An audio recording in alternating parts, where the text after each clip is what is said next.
Welcome back, everybody, to BrixCast episode 6. Today, I'm joined by my co-host, RichBoyJhae. Jay, how you doing, man?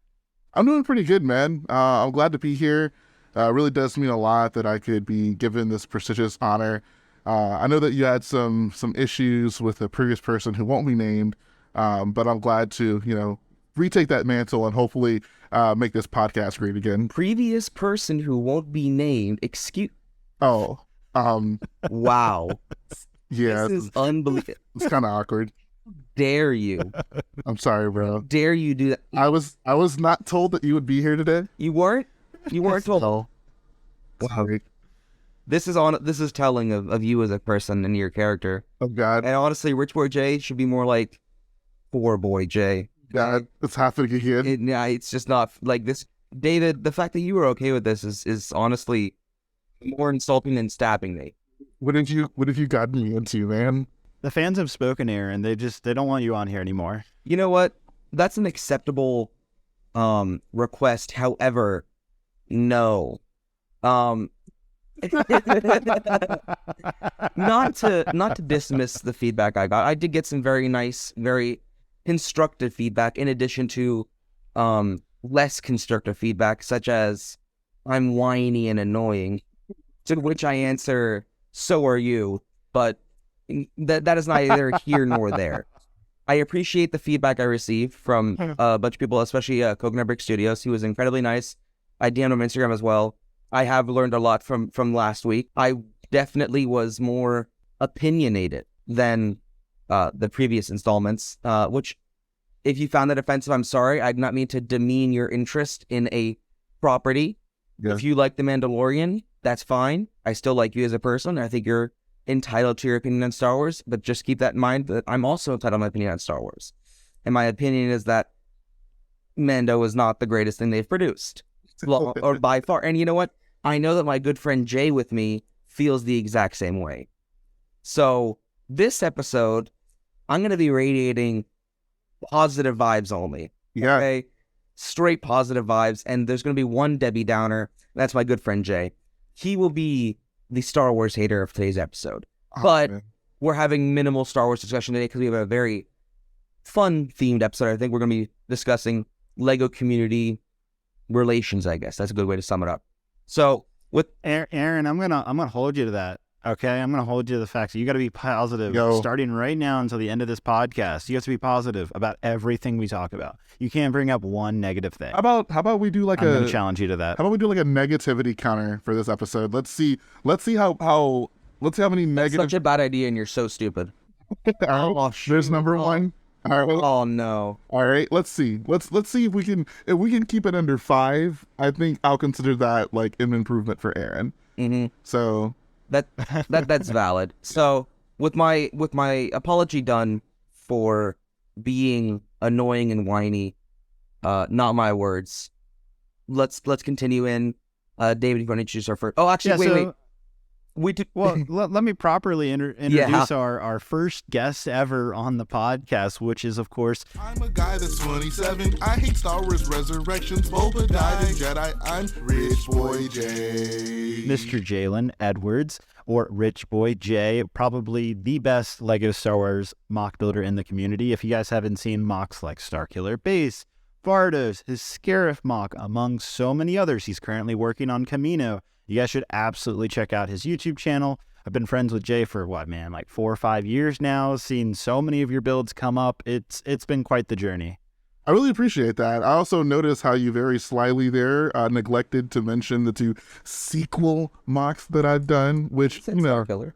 Oh, did he? Yeah. Oh, okay. I heard Vardos and Craig. Negativity of you choosing to ignore David's positive remarks about the sequels.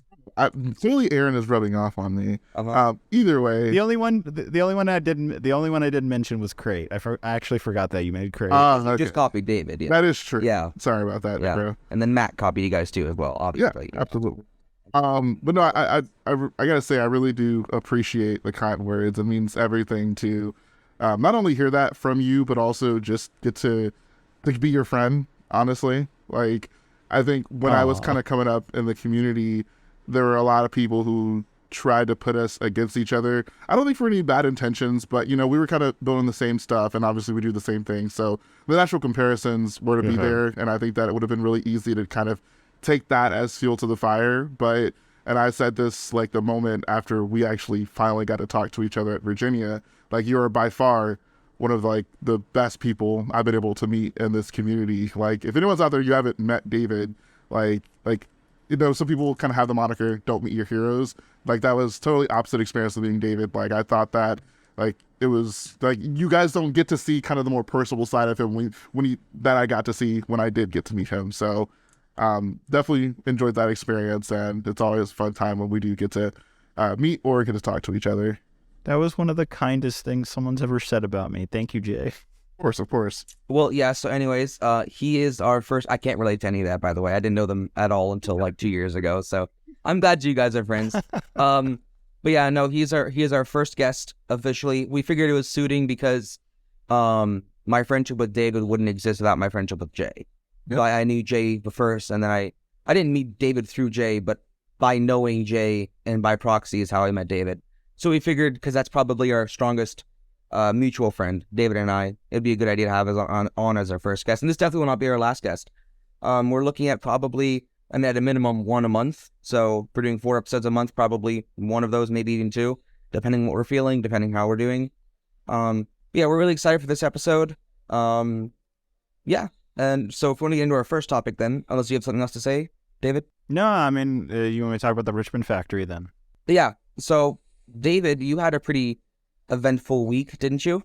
Yeah, so I had secret news in the last episode of the podcast. I said, ooh, something I can't talk about is happening next week. And that was the groundbreaking event for the very first Lego factory to come to the U.S. I mean, there was a factory in the U.S., I think, like 25 years ago. It was actually in Connecticut. It was in the same place that the Lego headquarters is today, in Field, Connecticut. However, they stopped making Lego bricks, like I said, 20 years ago there. And so now it's just a corporate office. Almost all Lego sets in the U.S. today are actually made in the Mexico factory, which I'm sure a lot of listeners have heard about the Lego Mexico factory, especially the leaks that come out of there. But that is legitimately where pretty much every single Lego set on U.S. shelves is coming from Mexico. Now, the parts themselves are being shipped in from like Czech Republic, China, stuff like that. It says it on the Lego box. If you look at the side of a Lego box, it'll tell you all the different countries that pieces are manufactured in.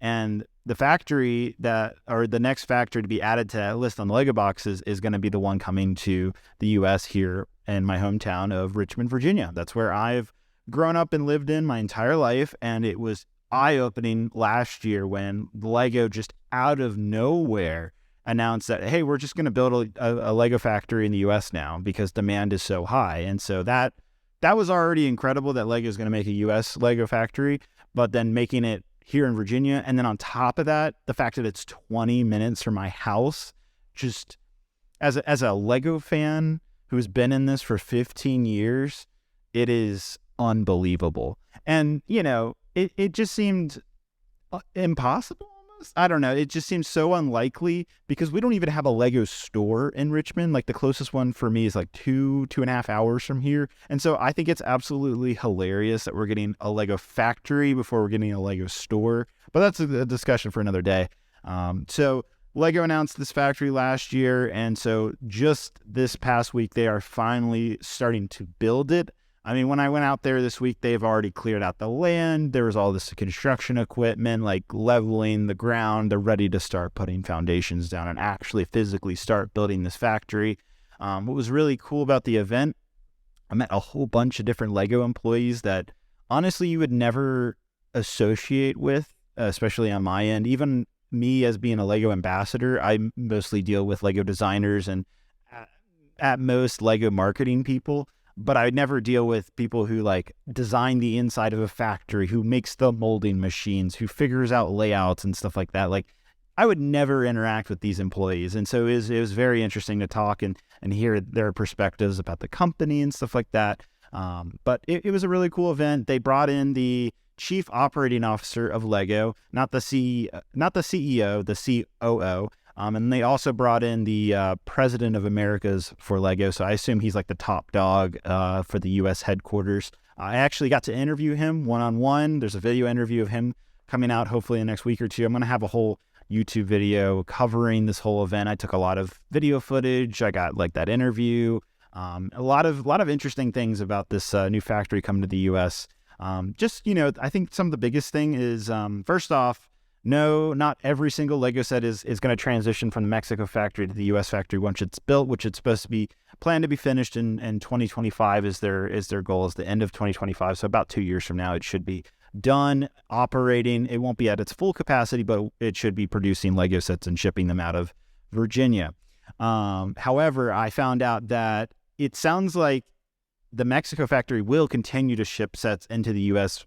probably for good. I don't think it's going to just stop and Mexico's only going to serve like Mexico or maybe South America or any of that. It's going to continue to maybe serve like, the Midwest or the West Coast, and maybe the U.S. factory will cover most of the East Coast. It's kind of like that is from what I understood. So they're the way Lego explained it to me is that it's like a brother-sister relationship between the Mexico Lego factory and the U.S. Lego factory once they're both operating at their peak capacity. And it's very interesting how they also describe how the U.S. factory should enable the biggest change you should see is that Lego sets should be restocked more frequently. So when you see like, the Rivendell gets sold out in like a day, right? That should be solved with the U.S. factory in the long term, where they should be able to very quickly restock things depending on if the U.S. is buying a particular set. Like when it gets released, it's popular, they can quickly make more instead of, having to make it over in the Czech Republic or over in China or over in Mexico and having to distribute all that and plan all that out. And that's why it takes like 60, it says on Lego.com, we'll ship in 60 days. Well, that's Lego trying to get their distribution, trying to get that all together for 60 days. And so it should cut down times for that. Of course, it is just really cool to see Lego building Lego sets in the U.S., in my opinion. So that's really cool. Hopefully one day I think Lego's already made this clear that I will have the opportunity to do a factory tour once this place is built the next 2 years. So that'll be really cool.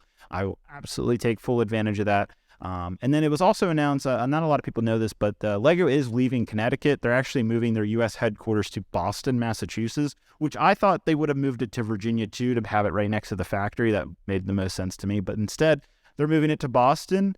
And of course, they're going to have this factory here in Virginia. And so Connecticut will be just gone. For a long time, Lego's been in Connecticut. So that's all gone. So it's now Boston and Virginia. And then there's technically a distribution center out in Texas, but not a lot of people know about that. And so that's just kind of Lego's future ambitions, or not ambitions, is just going to happen.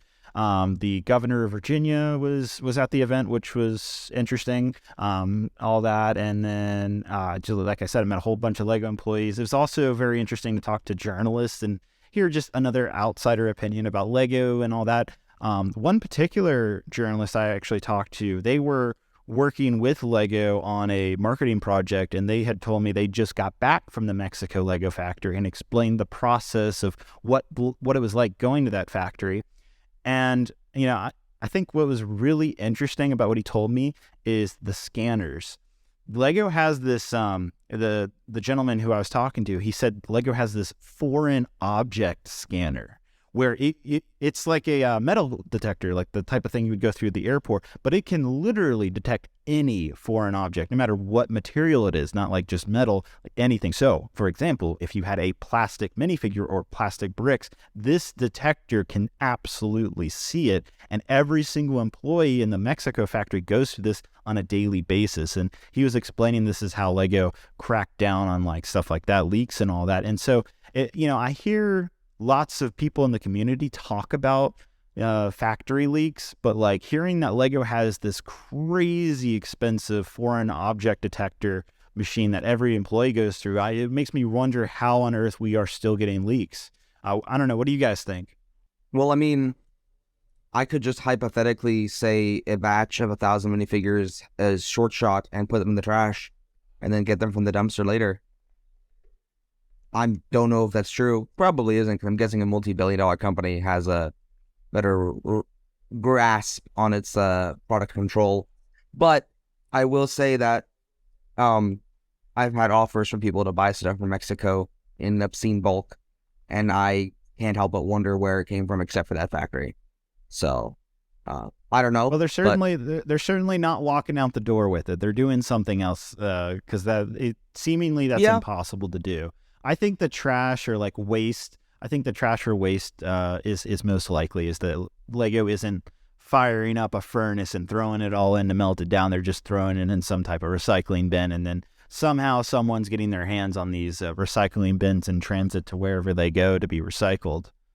Yeah, I'm guessing that's more likely from what I've seen, which is very little. So I would not take anything that I say at value on that. But no, that sounds awesome. The entire groundbreaking experience. I think that would have been. I mean, I'm looking forward to the video. You said it's coming out this week or next week. I got a really cool community. I can't even pronounce it, but I got a really cool special minifigure for the event. It actually has a printed tile. It says like Richmond, Virginia, and has the date on it, stuff like that. So only people who were there for the event got that. So now I have something like really genuinely exclusive that's probably worth a couple $100, I imagine now. But that was cool. I also really enjoyed that small little thing. I wouldn't sell it. I think it's a cool enough figure to just keep in the collection. Oh, I'm not. Given that this is the city I was born in, and it has it printed on, I am never gonna sell that. No, I would. That's awesome though. It's really convenient that it's near town. But you said earlier that it's weird because Richmond doesn't have a Lego store, and I just want to point out that that trend is pretty common, with the exception of Billund. The only city Billund is the only city that has a factory and a Lego store. Every other factory is in a city with no Lego store. Really? Yeah. I mean, the one in Clodno, Czech Republic. That is such a tiny town. I don't know what is there except for the factory. The one that's in Hungary, I don't even know if that's still operational and exists. The one in China, I don't think was in a big city. Well, it's Chinese manufacturing's in a like industrial city, not like a city that would have a Lego store. And the one in Mexico, I think the only Lego stores in Mexico, if there is any, are Mexico City. So I'm pretty sure the factory is not in Mexico City. So it's common actually, not a Lego store. Kind of a sidebar, but not so much. But just I can't believe that you've been doing what you do for so long, and your nearest Lego store is like almost 3 hours away. Like, I could not even imagine that. Like, oh, geez, dude. Oh my God. I mean, Jay, when I went and visited you like a year or two ago, you had like I think at least 3 stores we could make a round trip within an hour, which was crazy to me. Yep. I was just like, what? Yeah. My closest store in Germany is like an hour and a little bit away, but there's 2 in the opposite directions. But yeah, that's insane that it's 3 hours from you to the nearest Lego store. Yeah, I mean, especially to be like a mock builder, like so often you might just need something on a whim, and to have to like plan a road trip out of it, if you need like bulk parts or you need sets and you want to get promos or VIP or anything like that, like, that like kudos to you, man. That's wild. Thank God for the postal system, huh? Yeah, and thank God for friends like Jay who'll send me parts. Yeah, absolutely. That's what friends are for, right? Actually, Aaron sent me some dark orange pieces I needed for Geonosis like a couple weeks ago. There you go. I also got some bricks for you now too. So send those over as well. Yeah, exactly. So it helps to have a network of friends that live in various places around the world. Everybody, it's almost like we're foreshadowing for later's topic. But with that, I think that David has said enough about the Richmond opening. If you want to hear more about it, David will have a video up on his channel. They did also tell me one extra thing is they did tell me there'll be an employee store at the factory, but they're still deciding whether they're going to have a public store, which I hope to God they will. But I doubt it. There will be an employee store, but usually you can't get into employee stores. However, I've had my ways of being able to get into the Billund employee store. I wouldn't talk about that too publicly, but yeah, I'd keep it on the DL, Yeah, I was like, well, with that said, absolutely interesting. Really, I mean, honestly, jealous that you got to go and I didn't. Not that I have any qualifications to go, but I think that would have been a cool thing to see. It would have been really nice to see. Yeah. But with that, let's move on to our next topic, which is going to be Jay. What are your thoughts on the spring sets? Which ones are you getting? What do you think of the new UCSX one, the great Legos? Oh my God, I'm being barraged with so many questions. So yeah, spring, May the 4th, big time for Star Wars. Big time for Star Wars fans to collectively get together and rally around a big merchandise event. I mean, since we don't, Tourism. yeah, keeps us going. I mean, we don't really have Force Friday anymore, so this is kind of, I guess, the next best thing. And I want to just say, like, I think May the 4th in general, like as a concept, is cool, and I think that it's nice that like it's kind of the one for sure continuous celebration that we get every year with Star Wars. Like every year, May the 4th is going to be something special from Lego. So I think that's nice. I think it's nice that we can kind of rally around that. I noticed you haven't talked about the Lego sets yet. So what do you think about the Lego sets? So there are coincidentally some Lego sets coming out. Yeah. I think the one. No way. I think the one that I'm most excited to get is probably gonna be, I guess, the indoor diorama. The Endor diorama. Really? I would have thought that would be your last pick. So the Endor that set is so it has so many attributes and qualities that are so that was actually a test. I was really hoping to get a reaction out of Aaron, but oh no, Aaron's really on his positive stuff right now. That set has I'm so happy that the Rebel helmets in dark green are back. Oh, you should have seen Aaron, the look on his face when I said that. Like, yes. By the way, me and Jhae are in the same room. For anyone who didn't know. Yeah. But I think that the Endor set is honestly delightful. Perhaps a little pricey, but at the end of the day, it's a luxury product. It is a luxury product. I understand the price. You have to pay the cost to be the boss. Right, exactly. And I think that set is it really wouldn't be worth it if it was cheap. That set's really well rounded. Nothing makes me feel better about a Lego set than spending hundreds of dollars of my hard-earned money to know that I really worked hard for it. Yeah. If it was cheap. And that Endor set really, it doesn't need another speeder bike. Yeah. 2 is exactly enough, even though there's 4. The speeder bike ended up exploding anyway. Right. What's the point? It's an extra Lego figure in their Lego set, right? Research. Who needs poncho? Who needs ponchos? Like who wants fabric on their minifigures? Nobody. That had extremely well-rounded detail. I'm happy with the print. Do you know what I really needed? What? And delivered a black border. That black border shows me that there are limits to life. There are. And it stops where that border begins. There are limits to how much you so don't do too much. Into Lego set with your black border, right? Exactly. The black border is really, I think the black border represents us as a human race. Absolutely. As one united race with a black border around it on a flat Earth, of course. Absolutely. And I think that the Endor set really is an exemplification of what Lego can achieve in terms of good Lego sets. Oh man. And I'm super excited to drive to the German city of Saarbrücken on May 1st and pick that set up. Oh yes. And then also spend an extra amount of money to get these amazing promos. That small Death Star is so delightful. But this isn't about me. So Jhae, back to you. What sets are you really excited for? And please tell me why, specifically why. Aaron really throwing the hard questions at me today. Positive. Okay, look, guys. I'm gonna be completely honest with you. This May the 4th is not the best May the 4th ever. No. Yeah. Okay, so I was wondering. I'm sorry. I realize I'm sounding really condescending and sarcastic right now. That's not the intention, but it's the result. So sorry, continue. You guys wanted him to be more positive. Okay, so real talk. If I had, strictly speaking, I think the set I'm quote unquote most excited for by kind of default, I guess, is the X-Wing as the pilot. I'm head out. It's nice. I think that Bro, great friends online. Bro, If you have that X-Wing in your room, I will Razor Crest it. For those that don't know, Jay's custom built Razor Crest fell on me last year. Yeah. That's what's gonna happen to the X-Wing. But I'm sorry. Okay, look, hear me out. The figure in it. It's a good figure. Sure. Dual molded boot. Sure. It's fine. Pilot, Okay, Luke. cool. Like that. That's a big deal. I know you like that figure too, David, right? David likes the figure. Yeah, I do like the figures. I'm supposed to be getting I'm supposed to get my review copy here tomorrow. I think it's supposed to show up. So I will build it and find out. What I love about the figure selection is that the R2 is the minifigure R2. You know, it really fits the scale perfectly. We were complaining about not getting minifigures. Lego gives you a minifigure R2, and this is the thanks they get. Is that really fair? I think that, you know, the minifig R2 was used. How about this?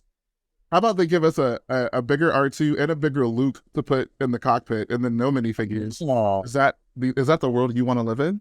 I think so. To me, like, you can't have your cake and eat it too. You know what? My cake was the 2013 X-Wing, and I ate it. I say, really? So what? The one that came with the minifigure R2. Interesting. You know, So, the 2013 X-Wing. a hot take. I keep looking at the 2013 X-Wing because it's in my room and I've been staring at it the last couple of days again. And the engines do kind of feel small on it compared to like the real model, but I still don't think that the engines on the new model look that great either. I don't think either honestly get the engines. I would have right. to agree, David. They don't look that great. They don't.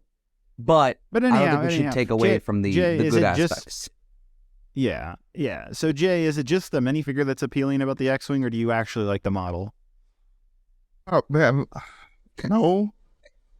And that, I feel like, okay, like that, I feel like says a lot coming from me, because I was actually, you know, when the rumors came out, I was actually pretty excited to hear about it. And I was like, you know, I have that same X-Wing, like literally me and Aaron are looking at it right now. It's sitting up on the shelf. Beautiful. And I was like, man, the other like Alphabet starfighters, the Y-Wing, A-Wing. So good. Oh, the Y-Wing one. Even the Snow Speeder, like all those Rebel ships that they've done more recently, I think they've done like very good jobs on. And I was like, the X-Wing's kind of the one that's still lagging behind. That's the one that for sure could use an update. So, you know, when we heard the rumblings that there might be a new one, I was like, okay, cool. Like this is a chance for, you know, people who weren't able to get that 2013 one to get, you know, a big X-Wing and maybe match up with the Y-Wings or A-Wings that they may have gotten more recently. And I feel like it's just kind of lagging behind still. Like I think even compared to those models, it doesn't represent like the actual ship as well as those other ones do, which is super disappointing.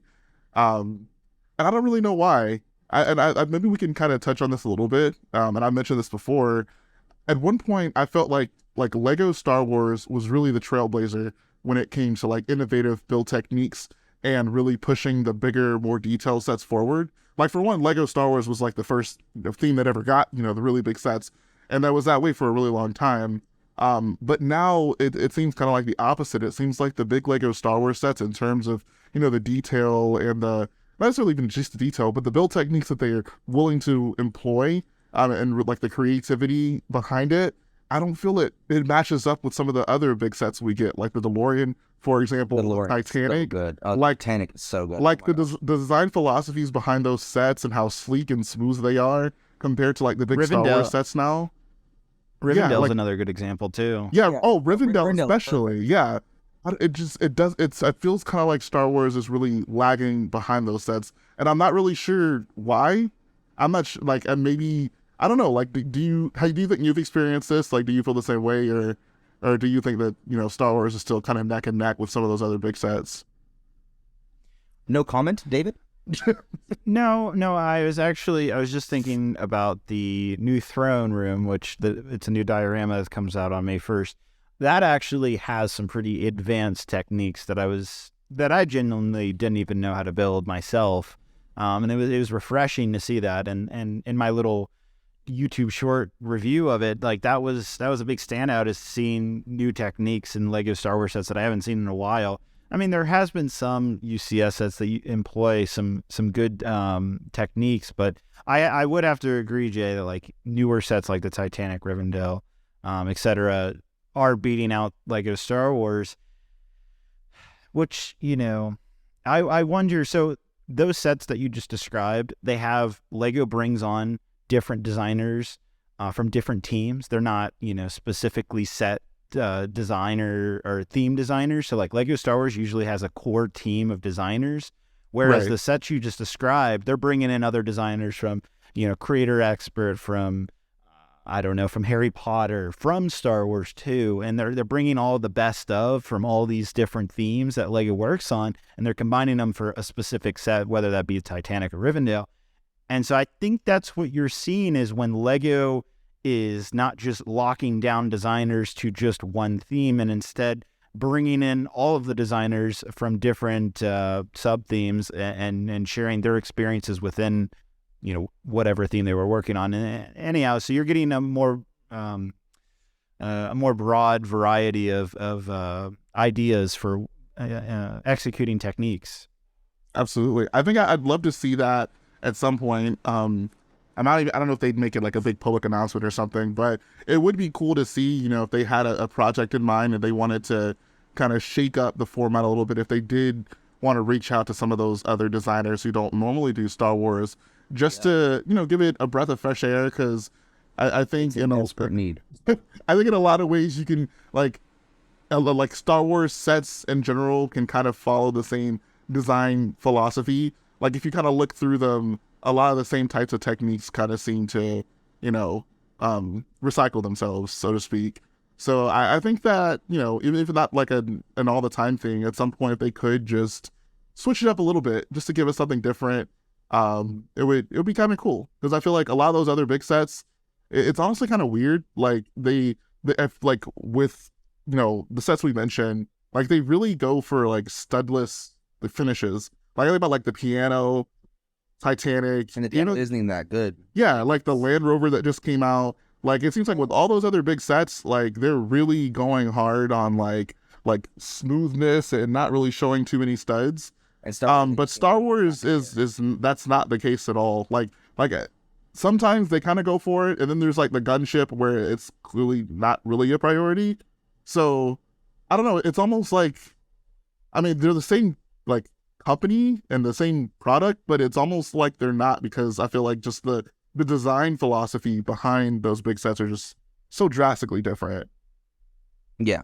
No, and I think that... Yeah, go ahead, David. Go ahead, Aaron. I was just going to say that Lego Star Wars specifically, especially when it comes to UCS sets, normally it's just one designer on each set. Even big sets like the Millennium Falcon or the Imperial Star Destroyer, those usually only have one single designer, whereas newer, bigger sets on other themes have up to 3, if not 6 designers working on it. Heck, even the new Lego Ideas A-frame cabin, they had, I think, 3 or 4 designers brainstorming that thing up, and it shows. I mean, there's a lot of great techniques and nice details in that build, and so I think maybe Lego Star Wars could benefit from bringing in some of their other designers and work in conjunction with the current Lego Star Wars team to really maybe freshen up some designs and bring in some new ideas. And also, I think another thing, like just kind of random idea that popped in my head that I think could potentially be a good experiment is, if Lego, really wants to increase the like fan outreach and the influence that the consumers have over Lego Star Wars, which is a theme that, obviously has been around for the longest time. Maybe at some point, like I know it's a rule in ideas for them to, not really accept, ideas based on IPs. Maybe they could have, if not an ideas thing or just like a competition where they say, hey, you know what? Like we're opening it up and we're going to give, maybe 2 or 3 fans opportunity to design Star Wars sets. Can you imagine an Inserts X-Wing set? I mean, amazing that would be. Yeah, like that. The price of that set would also be like less than 100 if it's from Lego's production standpoint. I mean, this would be like an 18+. Oh, that'd be so good. That like I would be totally interested in seeing them, try something out like that just to. Well, so they have actually done that somewhat in the past, notably with the very well designed and still holds up today, the Imperial Tidarium shuttle. The designer who worked on that back in 2010, I remember, I think it was in one of his interviews, or somewhere, maybe BrixCast interviewed him, but he said that he reached out to a specific Lego Star Wars fan designer for his help to be recruited on that shuttle. And again, I think it shows because it was really well designed. I don't know who the I don't remember what the fan designer's name was, but he was one of the top builders at the time. His Lego name is DMAC Lego. I don't know how to pronounce his actual name. I'm not gonna try. But if you do want to find him, his name is DMAC Lego. Phenomenal builder. And yeah, I thought like that was really unprecedented, but a really cool thing that they did. I think that if they open it up, made it more like a public thing, and allowed some of the best fans out there to not only just do it for the fans, but also just kind of give them some direction and like really get a feel for like, oh, like this is the kind of thing that the community is really getting behind. And I don't know, I think it'd just be a breath of fresh air.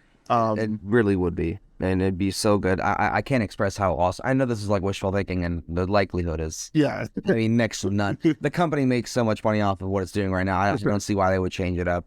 Obviously, it is like, you know, this is a wish, but that would be the quality of sets we would get would be insane. Yeah, and they would sell so well. Because I mean, the thing is, most fan models, they're typically fun to play with, and they make great display pieces. Yeah. They like combine the aspect of 18 plus that Lego lends, and they combine the aspect of a playset. Obviously, fragility is an outlier, but still, like I feel those lines are being so blurred now. yeah, Like I don't think it's the case. I mean, like some years ago, like you could really look at like Mox and be like, oh, there's no way they can make that a Lego set. And in some ways, that kind of is the case. But I think when you look at like Speed Champions, for example, and the types of just consistent quality builds that they put out that are pretty much on par with Mox, and like the new pieces they make for sure, like the boundary between like good looking mock that can't be a set and like an actual set that can be produced, I feel like that's becoming more and more blurred. So like I can see that. it's not perfect. You're still gonna have, you know, those fan designs that just will never meet the Your gunship is a great example, I think. Thank you. No, I'm not saying it's bad. I'm just saying that it's like, first of all, piece intensive Yeah, for what it is, and fragile. sure. So, you know, as amazing as it looks, it would never be a set because it just would not reach the ability to like be played with by a kid and not. Right, yeah, and it's 100% not meant to be played with. But I think that we're getting there. It's the quality of Lego sets are getting closer, especially this one. The difference between Mox and Lego sets has never been so small, I guess. So it is possible. I think it's a lot more possible now than it was maybe like 5-10 years ago. Yeah, I agree.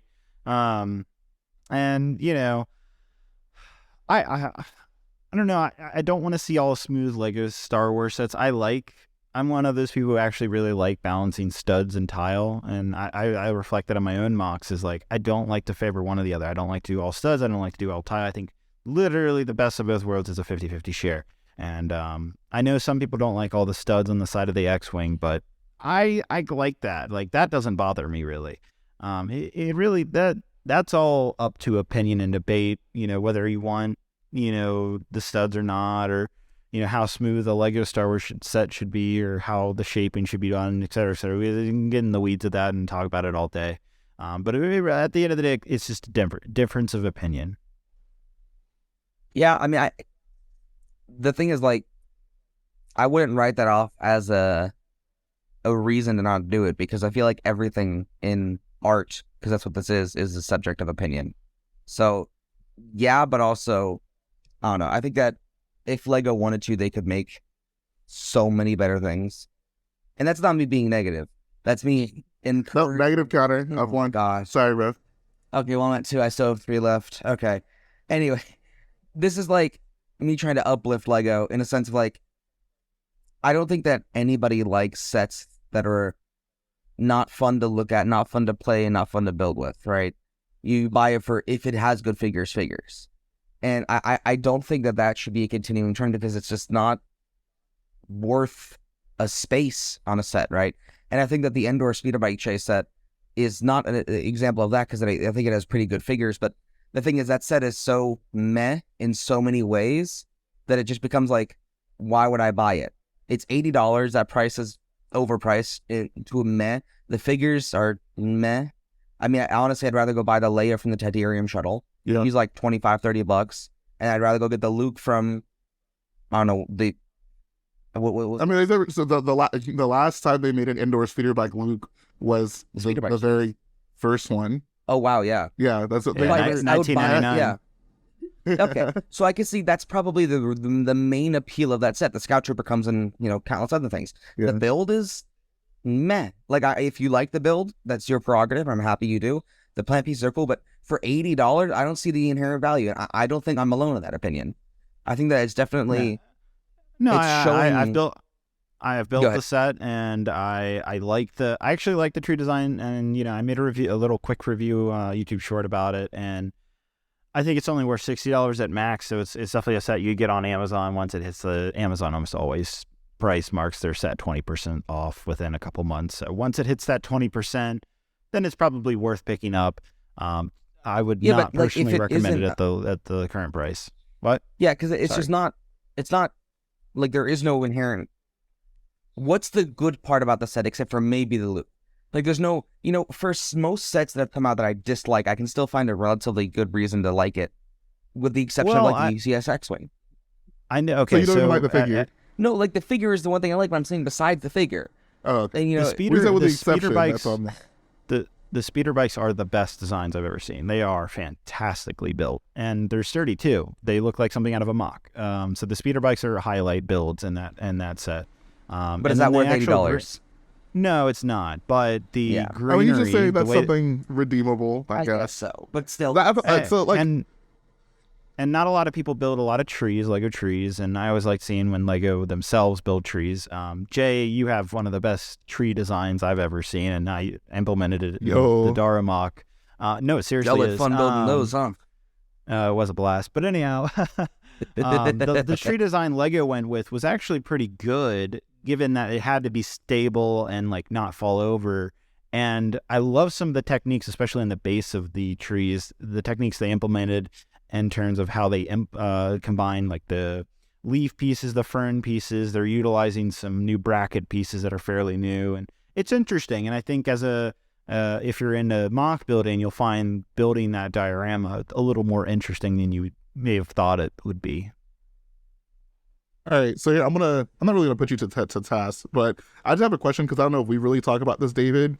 We have like lots of kind of experience and test subjects with the dioramas. I think the resounding community opinion has been overpriced. So in hindsight, how do you feel about the diorama experiment in general? Do you think that it's like generally been a positive thing? Do you like have reservations about it? Like, what is your, I guess, general outlook on the dioramas? All right, so Lego obviously wants to make sets for 18 plus adults, Lego Star Wars sets for 18 plus people, or because they have money. Yeah, sure, exactly. And so they know we have bigger budgets to work with, so they can charge more. Okay, well, hopefully we can get more for charging more. That hasn't been the case with the Diorama series. And also, Lego, I think, is very clearly known now that a lot of the people are millennials or late Gen Zers. We're in our 20s and 30s, maybe even 40s. And a lot of us grew up with the prequel series and the Clone Wars, and they haven't appealed to that yet with the Diorama collection. So hopefully not only should they learn from like pricing out these sets correctly, but also please don't just focus on the original trilogy. Like, there's a lot more to Star Wars than just the original trilogy in 2023. It is a much bigger and expanded universe. And so having a little bit of everything, have an original trilogy set in a wave, but, please cater to the other fans of the prequels and maybe even the sequels, honestly, or the Clone Wars or whatever it might be. So yeah, I want maybe even the sequels, diorama, maybe. Yeah. I want to see the Diorama collection continue because I want to see what Lego can do with the other eras of Star Wars, specifically the prequels for me. I'd love to see what Lego can do there. So I want to give it some more time to cook in the oven. I think they're still learning, especially about pricing with these sets. And, I think they're also seeing that fans really care about minifigures in these sets too. Again, these are targeted towards adults, so adults are really going to pay close attention to that. Especially for their collectability. So, those are improvements they need to make is pricing accordingly and having like accurate, just making it feel valuable for whatever price they're charging. Like whether that increases, whether that's making the minifigures more accurate, whether that's giving you more pieces, whether that's giving you a bigger build. They need to think about those core concepts with the Diorama collection, and they haven't quite hit those yet. And so hopefully 2024, we'll see that. I also think I do like the Diorama collection existing because it's a way of getting minifigures from particular scenes that I think fans would call iconic, and so hopefully we'll get iconic scenes again continuing in the future. But It's also interesting to compare the new Executor Super Starter, which is also launching along these sets. Is that could potentially be a new series? I'm thinking Lego started the Diorama collection series off with the Darth Vader chamber. If you guys remember that from like 2021, I want to say when that set got released. So 2 years ago. They started with that as like an experiment, I feel like. And then the following year, we got the first Diorama collection sets, which was 2022, last year. So yeah, that seems about right. So I'm guessing here that the Executor is the start of maybe Lego continued mid-scale. And so would you have... Jay, I'm directing this question to you. Actually, I want you, both of you guys, Aaron as well, to answer this question. But I mean, do you want mid-scale sets and Diorama collection series sets, or would you rather favor one or the other, or would you just rather not have them at all and just go to regular playset Lego Star Wars sets? I mean, like, honestly, I want to hear your guys' thoughts. I think that's an interesting discussion. I'm gonna go first because I want to keep this real short. MIDI scale, and I know that the person next to me is gonna hate this answer. I find okay. I like MIDI scale ships. I think that they capture details very well, and they're fun mid-scale. Because I think that the for example, the MIDI scale Falcon is, $50 back in the day. It's pretty good. I don't want to spend $500 on a UCS Falcon. Back then, obviously, now it's $800. But I want a cool, good display piece, and the playset is cool. I don't think it's a great display piece though. But MIDI scale has that mid ground where it could be a good display piece. And I could be saying that just because I like miniatures, like I love airplane miniatures as well. That's just like something I really enjoy. I know that. Well, I'm gonna guess that Jay doesn't as much like the mid-scale sets. As for dioramas, I used to like them somewhat. I don't mind the Vader meditation. I just think that they need to bring more, and and I feel like every time they come out with new ones, they bring less. They bring less every single time. Really, what's made me find them less positively is that this most recent one, the lack of the cloths, that really just kind of sent me down, and like I just don't like this because that I feel like this is the exact type of set where a cloth piece is needed and would do extremely well, and the fact that they omitted it is just beyond mind-boggling. But Jay, what's your opinion? Okay, I don't think we diverge as much on the MIDI scale ships. Oh, I think yeah, all right. Look at us. I think the Superstar Destroyer, especially when it comes to something like that pretty much, I mean, if you like, how could it be represented? Like, is a playset really an option for that? Probably not. So you're probably gonna get a big UCS giant model, which is not everyone's like capability, and it's not everyone's thing. Like, not everyone wants to have a big Lego model of thing. So I can actually see a lot of value in the MIDI ships for the people who, even if you don't necessarily just want a place code, if you just like the ships and you like, Lego and you want a way to build the ships, like, I think there is actually a bit of value in the MIDI scale ships. So I can kind of justify those more. Because at the end of the day, like, there's no real reason to like the big Star Destroyer, even though it's big, is still not minifig scale. So it's not, I guess, significantly more playable than the tiny one. Like, they're all just different scales. So I mean, the previous mid-scale set was the Nebula MB frigate. You make a good point. Like, we would probably never get a playset version of that. And I know Lego dabbled. I think there was in the poll for the gunship, the UCS gunship. Was in the poll for a Nebula MB frigate UCS set. But even at a UCS scale, it still wouldn't be quite accurate or anything super interesting. I don't know. Yeah, absolutely. So yeah, I actually, like, even though it's not necessarily my thing, like, at the end of the day, I'm pretty much anything that it can interact with a minifigure, like, that's going to be what I kind of find the most joy in. I can kind of, like, I can for sure justify the mini ships more than, like, the helmets or like brick heads or something like that. I would prefer mid-scale over helmets personally. I would choose mid-scale ships over continuing the helmet collection. I think that Jay likes helmets more. Oh, absolutely.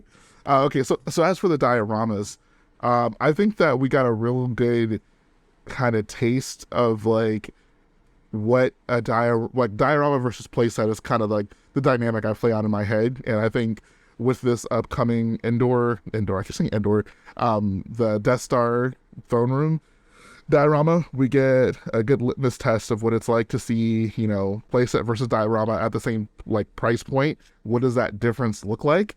Because obviously we got, in 2020, that $100 playset Death Star throne room set.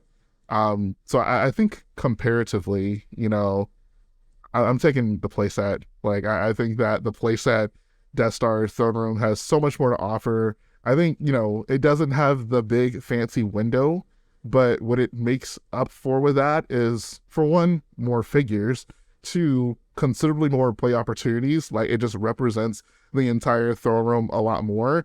And I don't think it, like, looks bad anyway. Like, I think, like, if you could display that set, on a shelf and it would still look nice, it's still very recognizable. You get the outside doors, the royal guards. Like, you just get so much more bang for your buck with that in a pretty comprehensive scene, as opposed to the diorama, which, shockingly is the same price. And, it's just a very small portion, albeit, a bit more detailed, but it's still a pretty small portion of that room.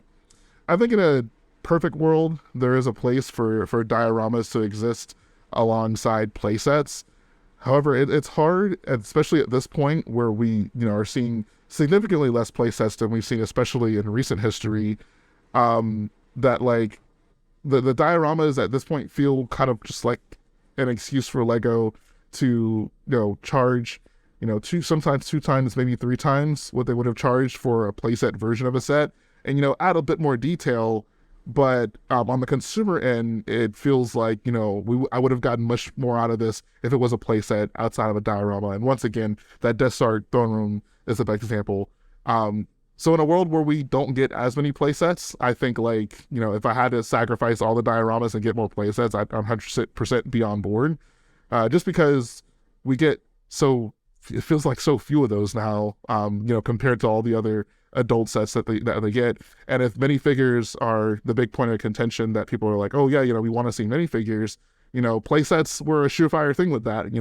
If there's one thing you're guaranteed with playsets, it's going to be minifigures. Lego's going to throw those in there and be pretty liberal with them usually. So, if that's kind of the big pusher that people want to see, I think playsets for sure are the way to go. And then also, at the end of the day, I guess for some people, this should still be like a kid's toy. And I think if you're a kid going into the Lego store and you want to have a Star Wars experience, your options are, so much more limited now than they were 5 years ago. It's honestly kind of sad. I get so nostalgic for 2017, which I never thought I would say. Yeah, it's crazy, right? But yeah, like, I think that, like, for a kid especially, Lego put out a pretty similar indoor set. I want to say back in, was it 2012? It came with, like, a tree. I want to say Ewok Attack. Ewok Attack. Yeah. It came with a speeder bike, right? Yeah, speeder bike and the Ewok and the tree thing. Yeah. $25 set? Yeah, about that. Yeah.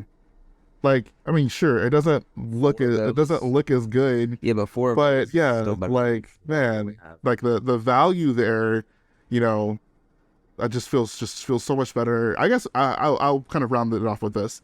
I think that you're probably, and I could be wrong, I'm going to say it, I think this is true. I think that you're probably alienating more kids by pretty much, like, not exclusively putting out adult stuff, by catering to adults with the adult sets, than you're bringing in adults by making the adult sets. Because, I mean, Lego Star Wars has existed for a very long time, and the adult market especially has existed for a long time. I don't think adults necessarily have issues buying playsets, especially when the playsets are really cool. Like, there's a reason the Republic gunship even is, like, the most popular thing ever, right? And I think that, like, the most popular Lego Star Wars sets in general are usually the playsets outside of, like, the few UCS standouts. So, yeah, I feel like, and if I had to pick one, I think the playsets cater to both worlds a lot better than the dioramas cater to both worlds. Yeah, no, that's a really good. Yeah, so I definitely agree with a lot of your points, Jay, and we've had this discussion before. I do think there should be more Lego Star Wars playsets. And clearly it comes down to, if you just go to Target or Walmart, you'll see why we are getting less Lego Star Wars playsets. There's only so much shelf space, and Lego thinks about this. They can only allocate so much shelf space at these retail stores that they sell these Lego sets to for Lego Star Wars, and those adult sets that they sell at Target, Walmart, they take up a portion of that space, so they're making less play sets because they got to prioritize also these adult sets, which is interesting seeing those side by side. I was just at Target just like an hour ago, and I was thinking about that while you were talking about this. And so I think you make a good point that the play sets in the long term are more valuable, more just a better overall experience, and caters to both audiences, kids and adults, than maybe the dioramas have been doing. That's a very good point. That's a very good point.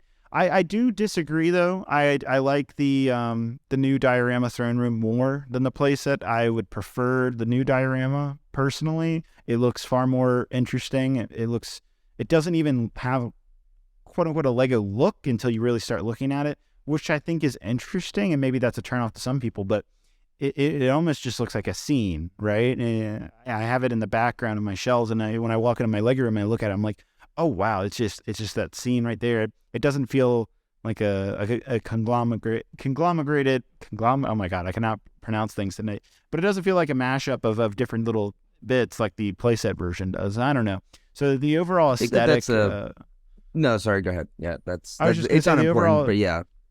The overall aesthetic and feeling I get off the diorama is more significantly interesting to me personally for its display value than the playset version. I do agree, though, that you're getting more minifigures and more play functions with the playset, but the look-wise, like just the overall impression I get, I'm getting way more out of the diorama than I am getting with the playset. That is probably the biggest advantage the dioramas have. I think honestly, I think there's one diorama we can kind of point at, and I think kind of makes up like best of both worlds. I think the Indiana Jones one, that one, like it's set. Oh my god! Like I think that one really shows the power. Like if Lego, because for whatever reason, like the dioramas in general kind of just stray away from play features almost entirely. Like the trash compactor has walls that close, sure, but in general they seem to kind of stray away from that. The Indiana Jones one, however, fully embraces it, and I think like does it in a really impactful and meaningful way. It's one of those ones that like it looks good, like you could display it and never touch it and appreciate it, but those play features just take it to the next level. So I think like if they could maybe even implement some of that with the dioramas, I think that could really go a long way in making the dioramas feel more like a fun Lego experience as opposed to like a exclusive like thing you just build and then put on a shelf. I think that Indiana Jones probably the best example of like best of both worlds when it comes to I guess the playset diorama dynamic. Yeah, I agree. I was showing my girlfriend the Indiana Jones set and the new Lego Star Wars dioramas, and she was just so impressed by all the little functions. She was playing around with the figures and messing around with the functions, and she was like, does the Star Wars set do anything? I'm like, no, it doesn't. Yeah. Yeah, and I think that set's also fairly priced. And yeah.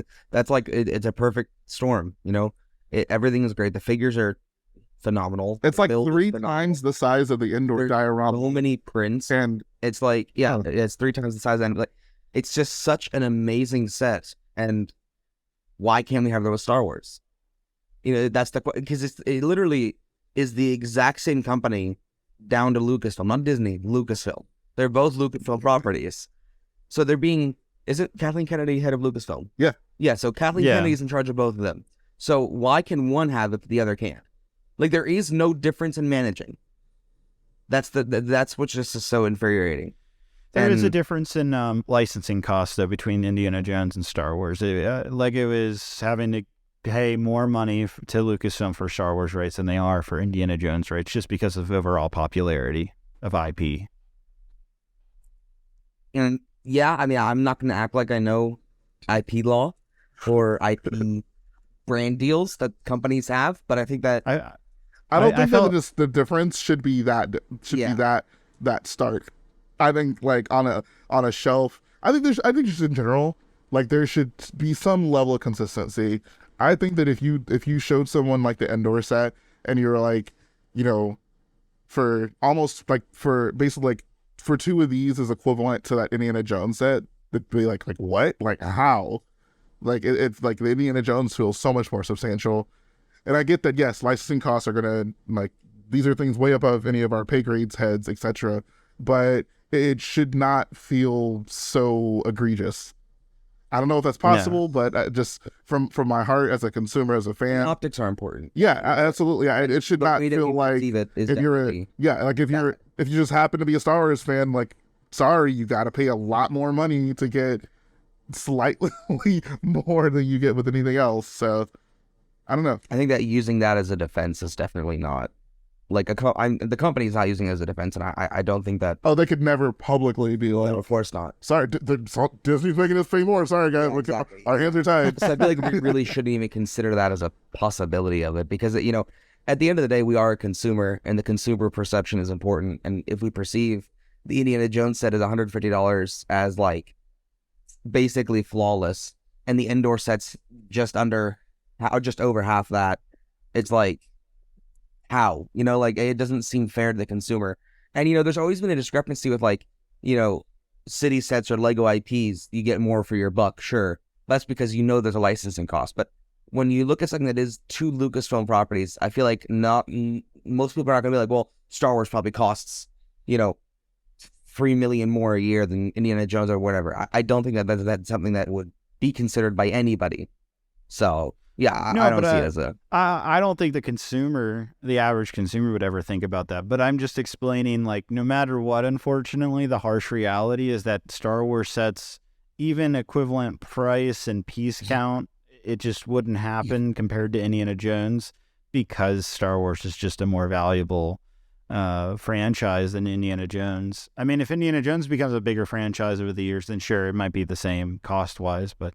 I mean, I'm just saying that is part of the reason why you're seeing Lego Star Wars sets being definitely considered overpriced compared to the new Indiana Jones sets. Yeah, I guess so. And I mean, at the end of the day, it's a product that is, you know, everyone always says for kids. I wish they would mean that, you know. And it really, with Star Wars, it doesn't feel like it is. And Jhae often, whenever I speak to Jhae about modern Lego Star Wars, which is quite often, because if you haven't noticed, Jhae is more staunchly against, or has stronger opinions about Lego Star Wars than I do. And we're not even going to get into Star Wars as a concept, because it's even worse there. Oh boy. But I think that every time Jhae and I have a talk about this, it just comes to another realization, another point of, like, how, in my opinion, of course, I don't want anybody to feel attacked or, you know, insulted by what I'm about to say. I feel that... Start scripting the apology, guys. I feel like they are going towards they're going on a downward slope, and there's, like, there's nowhere to go up. And I feel like it's kind of frustrating, because it just seems the quality has gone downhill in terms of, you know, quality control from their product standpoint, and from the, like, sets they're releasing standpoint. You know, the exceedingly large amount of cancellations, regardless of the reason, and then also, you know, bad parts and just bad sets in general. You know, why is the Obi-Wan dual set why does that exist? It's $50 for crappy rock work. Like, let's be honest. Okay, I'm sorry. All right, that's number 3. Sorry, bro. Oh, man, you know, it's so bad. I don't know. It's so frustrating to be a Lego fan. Let me ask you both a question. So next year, 2024, for Lego Star Wars will be the 25th anniversary. So it'll be another anniversary year, like 2019 was, when we had all those 20th anniversary sets. Assuming that same type of thing happens for next year in 2024, what do you guys want to see Lego Star Wars do to celebrate the 25th anniversary? What would the UCS set be that celebrates 25 years of Lego Star Wars? What 25th anniversary sets would you want to see? Do you think Lego's going to do another... I don't know, what didn't they have the plaques, right? They had the exclusive plaque minifigures from the original 1999/2000 wave of Lego Star Wars. Do you want to see that make a return? Like, I'm genuinely curious. What do you think Lego can improve for next year, given that it's a huge anniversary year for the franchise and for Lego? Is it a huge anniversary, though? 25 years? Like, I feel like a lot of people celebrate 25 years of things. They celebrated 10, right? With, like, the Vader TIE Advanced in 2011. And they also had, like, what says that? The Echo Base Legos? It's behind us, that's why the Echo base Lego set. You know, those are 10-year anniversary, 20th anniversary. I don't see them doing a 25th anniversary. It's also like, in the perception, like 2019 was a couple years ago to a lot of people still, especially because COVID's just a time sink. But I not to like swerve your question, because I really don't have an answer anyways, but I don't think that they're gonna do 25th anniversary stuff. Did they do anything for the 15th? No, Yeah, I don't think so. I think they're doing 10 years. They're doing Centennial. Yeah. I mean, I guess 25, I think in general though, is still a little bit different. Like 15, Yeah, like 25 is usually, it's like a quarter century, you know? Exactly, So that, it's a quarter that century. feels bigger. Then I feel like they would have just skipped 20, and No, you never skip the 10-year anniversary increments. I don't know. I feel like 50 would be like, if it was like, if they did 40 and we're getting. I think basically like, but what's half of 50? 25. I disagree. No, darn it. Yeah. Coruscant is also flat. Yes, it is. It is actually. There's a retaining wall made of ice, and it's actually a donut shape. Anyways, to actually answer your question, David, I do like the question a lot. You know, assuming for Aaron's sake that the 25th is actually celebrated. I think if they want to go back to the first year and if they want to do something kind of big that commemorates it, I think it would be really cool if they go back and they take what was basically the first big Lego Star Wars playset, the Mos Espa Pod Race. And I think if they want to yeah, I mean, I got it sitting right Yeah, here. I know you love. You look so are you not a pod racer fan? They did it for the last anniversary. Single pod racer. Jay, you'll be happy to know I just bought that set from Bricks and Minifigs last week. It's a great set. I mean, it's an amazing set. I got it. I've wanted it for I got so it long. sealed. Not last year, the year before. Boy Shane. Yeah, shout out to Coles of Christensen. And I got to basically build it like it was brand new, and it was freaking amazing. Even like, you know, for a 1999 set, there's a significant amount of detail included in that set. So I think if they really want to do something to commemorate, you know, 25 years, I think if they did do, I mean, Massive Builder series hasn't been a thing since Cloud City. If they wanted to, I miss it so much. I know, man. If they want to really hit hard, if they want to do like a, you know, bring back Massive Builder series for a year and do a pod race reissue and include like 5 or 6 pods. I think finally Shmi Skywalker. The Mos Eisley Cantina was also Master Builder series though. Oh yeah. Oh, was it? No, it says UCS. I'm pretty sure it says UCS. No. All right. No, it's definitely Master Builder series. Okay. Well, that's a great set too. yeah, I'm not, another banger. Yeah. So yeah, if they want to still, I mean, it's still been a little bit of time. If they want to bring back Master Builder series, Gosh, that's 3 years ago. I think if they did like a reissue of that Mos Eisley, not a reissue, just a remake of it, and you know, spruce it up a bit, threw in some more pods. You know, it was like, you know, hey, this is the first big playset we did. You know, this is what we can do with it now. I think that would be incredible. I would love that so much. That for sure be at the top of my list. As for some smaller sets, I think, you know, maybe take one set, you know, from the big, because I think the movie releases are kind of the, like, if there's one thing that's been a big, like, event deal for Lego, I'd say the big movie releases. So maybe take, like, one set from, like, the original release of each, like, film or show or whatever that's come out. Cool fan. Not, I mean, they don't have to do that. I mean, they can just, like, I was mainly just thinking, like, episode 2 came, like, the episode 1 set would be the Master Builder series. The episode 2, obviously, you know, they could pick one set from that to redo. Episode 3, the Clone Wars film, and then maybe, like, Rebels sequels if they want to. I don't, like, sure. That would be cool. Well, if it was reset. Set for every media piece, that'd be fun. Yeah, and then just be like, you know, this was, you know, from the first wave, and then just kind of, like, basically bring everything. That'd be the perfect way to bring everything together. They should do the Coruscant gunship from Scipio for Clone Wars. That'd be such a great one. The fans would love that set. Bro, I remember when I first saw the episode, You know, like a I red was gunship? like, everyone would, I was just would love like, red gunship, right? that would make me cry. A red gunship. Oh, Jay? Yeah. Sorry, David? No comment. Yeah, exactly. That's right. See, now you're the negative one, aren't you? Now you're the mean one everyone's going to hate. David gets a +1 on the negativity counter by Exactly. You know default. what? negative studios. Okay, that's what you are. You negative Nancy. Anyways, yeah, if they wanted to do something from every media piece, basically like because basically what they did for the original one, they remade, a set from just kind of like random ones. The first wave. Wasn't it the first wave? Oh wait, No, absolutely not. I was just thinking of the racer. Yeah, Why? no. Yeah, no. It's just kind of like random stats. I think if they wanted to, history is horrible. I don't know how many media pieces there are, but I mean, yeah, just something from every. you got the 9 movies. Yeah, 9 movies. Not Spin-off. everyone loves 9. Okay, spin-off. 1 spinoff. Oh my god, 2 spin-off. You get a +1. That's 4 now. Oh my god. You have to acknowledge Solo. Okay, you have to acknowledge it. Anyways. 11, maybe not the Disney ones. No, like Disney hate. Obviously, not from me. Wow. But they're so recent. Maybe not. I think there should be a Rogue One one. Oh my god. Yeah, I think a Rogue One. Like, It could be a Borgullet scene, a Borgullet set. There we go. I'm a big fan of schools. Yeah, maybe just one thing from each media piece. I think that would be a fun way to tie all of Lego Star Wars together. I think that'd be It'd be a cool, unique concept. I think if there was one, which I don't think there will be, but if there was one, I think that's there. okay. Yeah. So, assuming there is one, do you have an idea for like if you had to pick one big set to kind of celebrate all of Lego Star Wars? I mean, what do you think would make sense or be realistic, or if not realistic, what would you like to see, Aaron?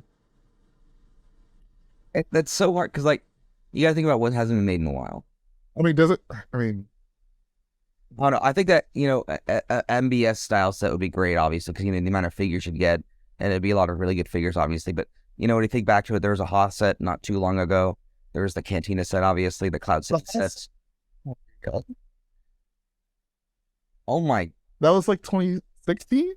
Yeah. Yeah. Was that 7 years ago? What? No way. We're old boys. The assault on Hoth. Sorry, that what was UCS? The Hoth set is UCS. Yeah. That's 7 years old.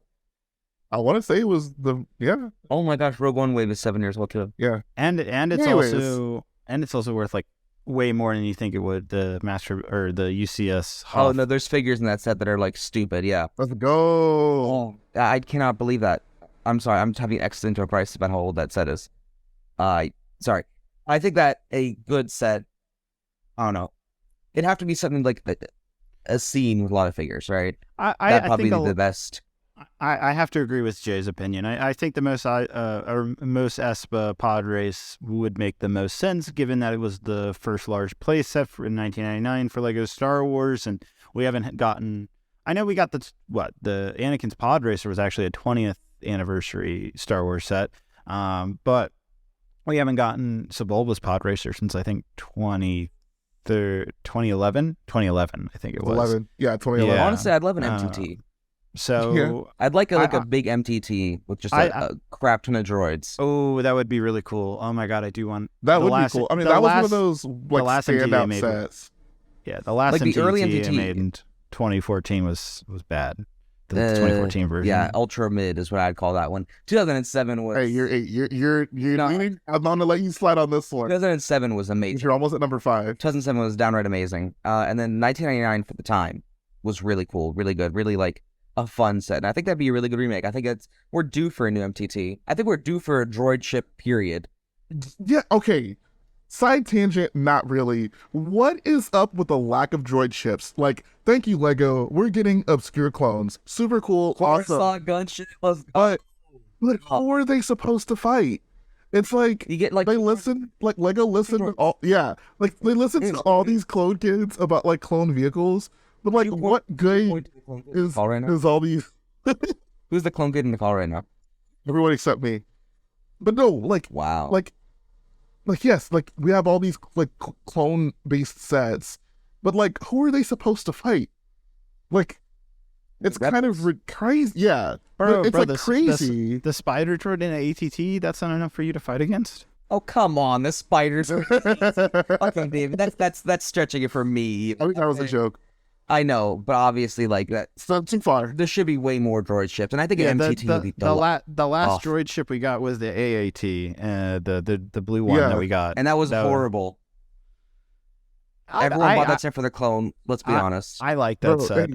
David's putting that in Geonosis, bro. Calm down. My bad. I am He really putting should it in put the 2001. Geonosis. It's true. I know. Trust me, I know you are.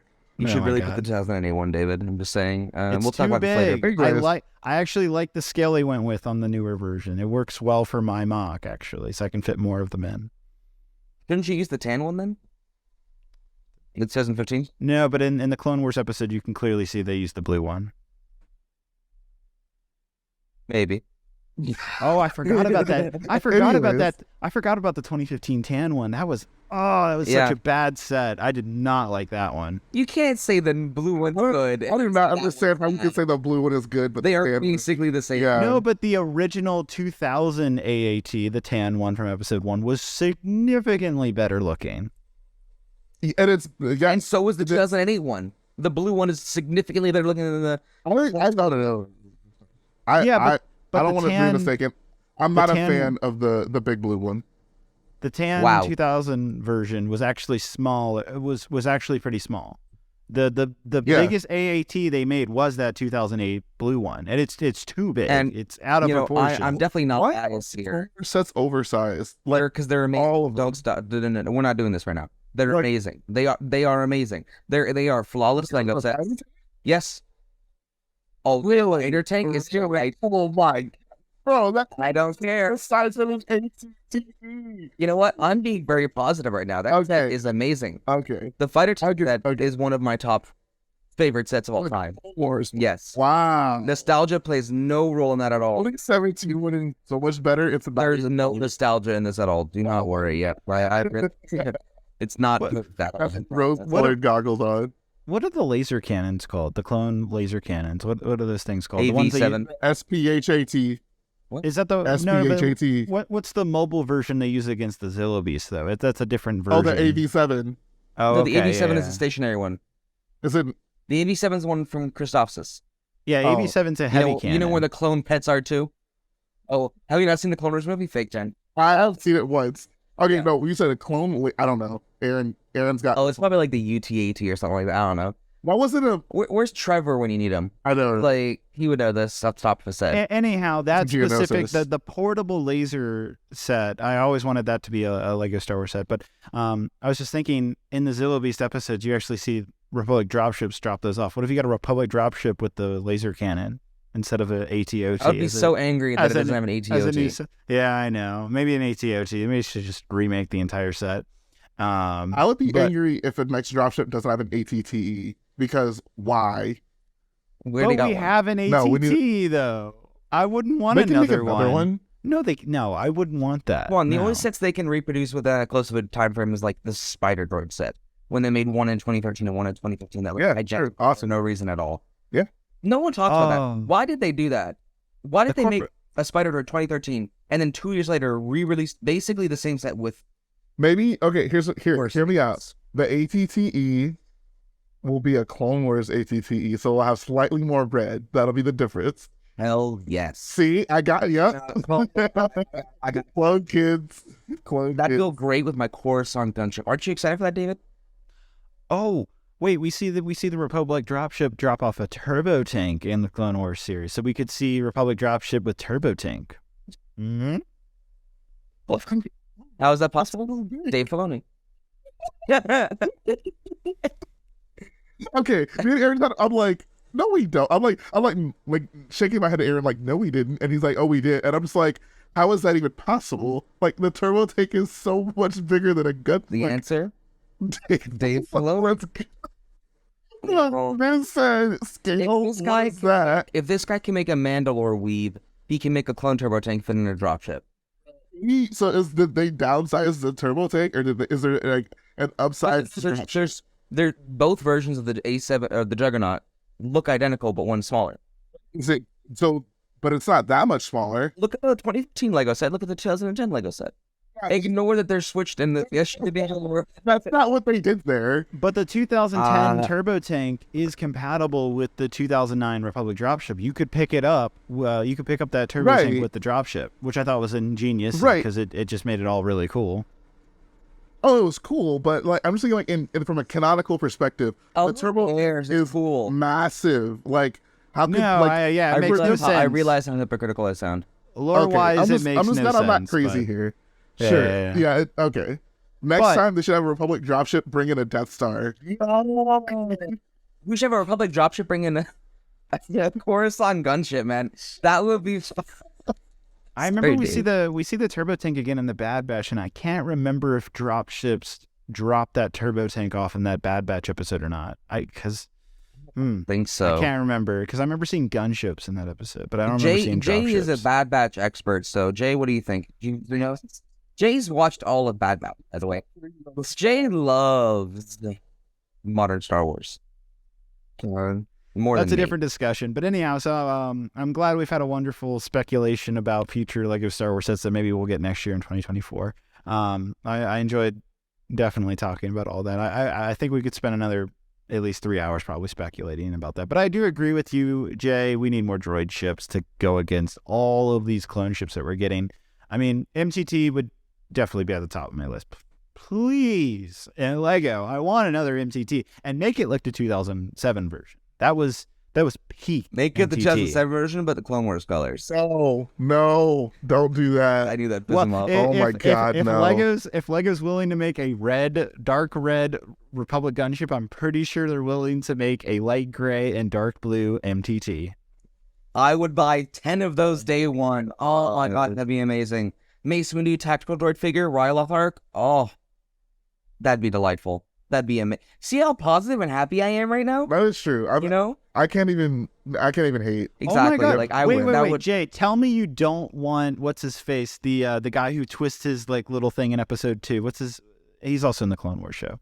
I'm sorry. What? Wait. Cool. He twists his little thing. The separatist David, villain. I want you to take a beat.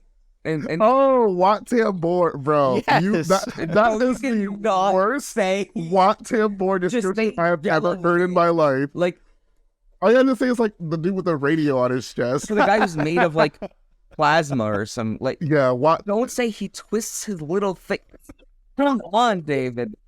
It's There's a little dial that he twists to adjust his voice. That's what I should have said. Dial. Don't say thing. You know what thing means. Oh my! This is a certified 18 plus black box edition of BrixCast podcast. Moving on. Color of the Lego store, that's for sure. Moving on. Okay. All right. Wat Tambor. Yeah, let's move on, David. Yeah. Wat Tambor could be in the MTT. Wat Tambor figure would be great. I don't know why he'd be in an MTT, but sure. Because he's in the Ryloth arc. He's in the Ryloth arc. That would make a lot of sense. He gets left behind by the... Okay, the tactical droid left Wat Tambor behind. The tactical droid took the shuttle with the Ark of the Covenant. I want another tactical droid. Oh my God. Another tactical droid would be great. I did just say that. You just ignored me. You know. I'm sorry. Shows why you replaced Jay with me, or me with Jay. Yeah, I was too embarrassed. I was too embarrassed in my previous comment. Yeah. Twisting your little stuff. The apology, guys. Yeah. Honestly, David, it's your turn for the apology post, not mine. I'm sorry, everybody. I didn't mean it to come off. Well, that way. Let's move on then. To I guess a summarized. I think we're gonna make this a little bit longer of an episode, just because it's a guest, and I think that it's okay. So, I guess we'll start with how you met Jay, David. Let's see if he remembers.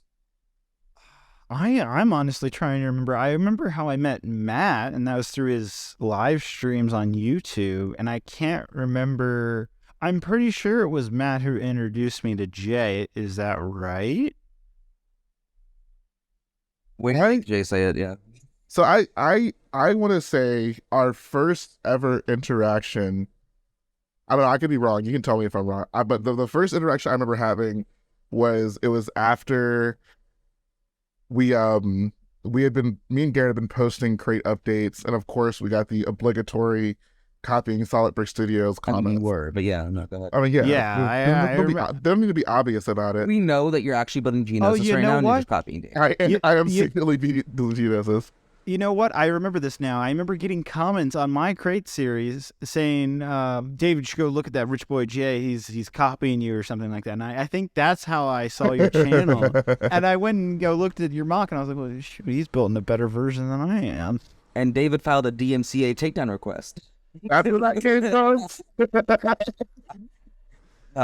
But I want to say, so me and Garrett did like a mini podcast type deal. Where we had Lego Star Wars talk back in the day, and we kind of talked about the issue.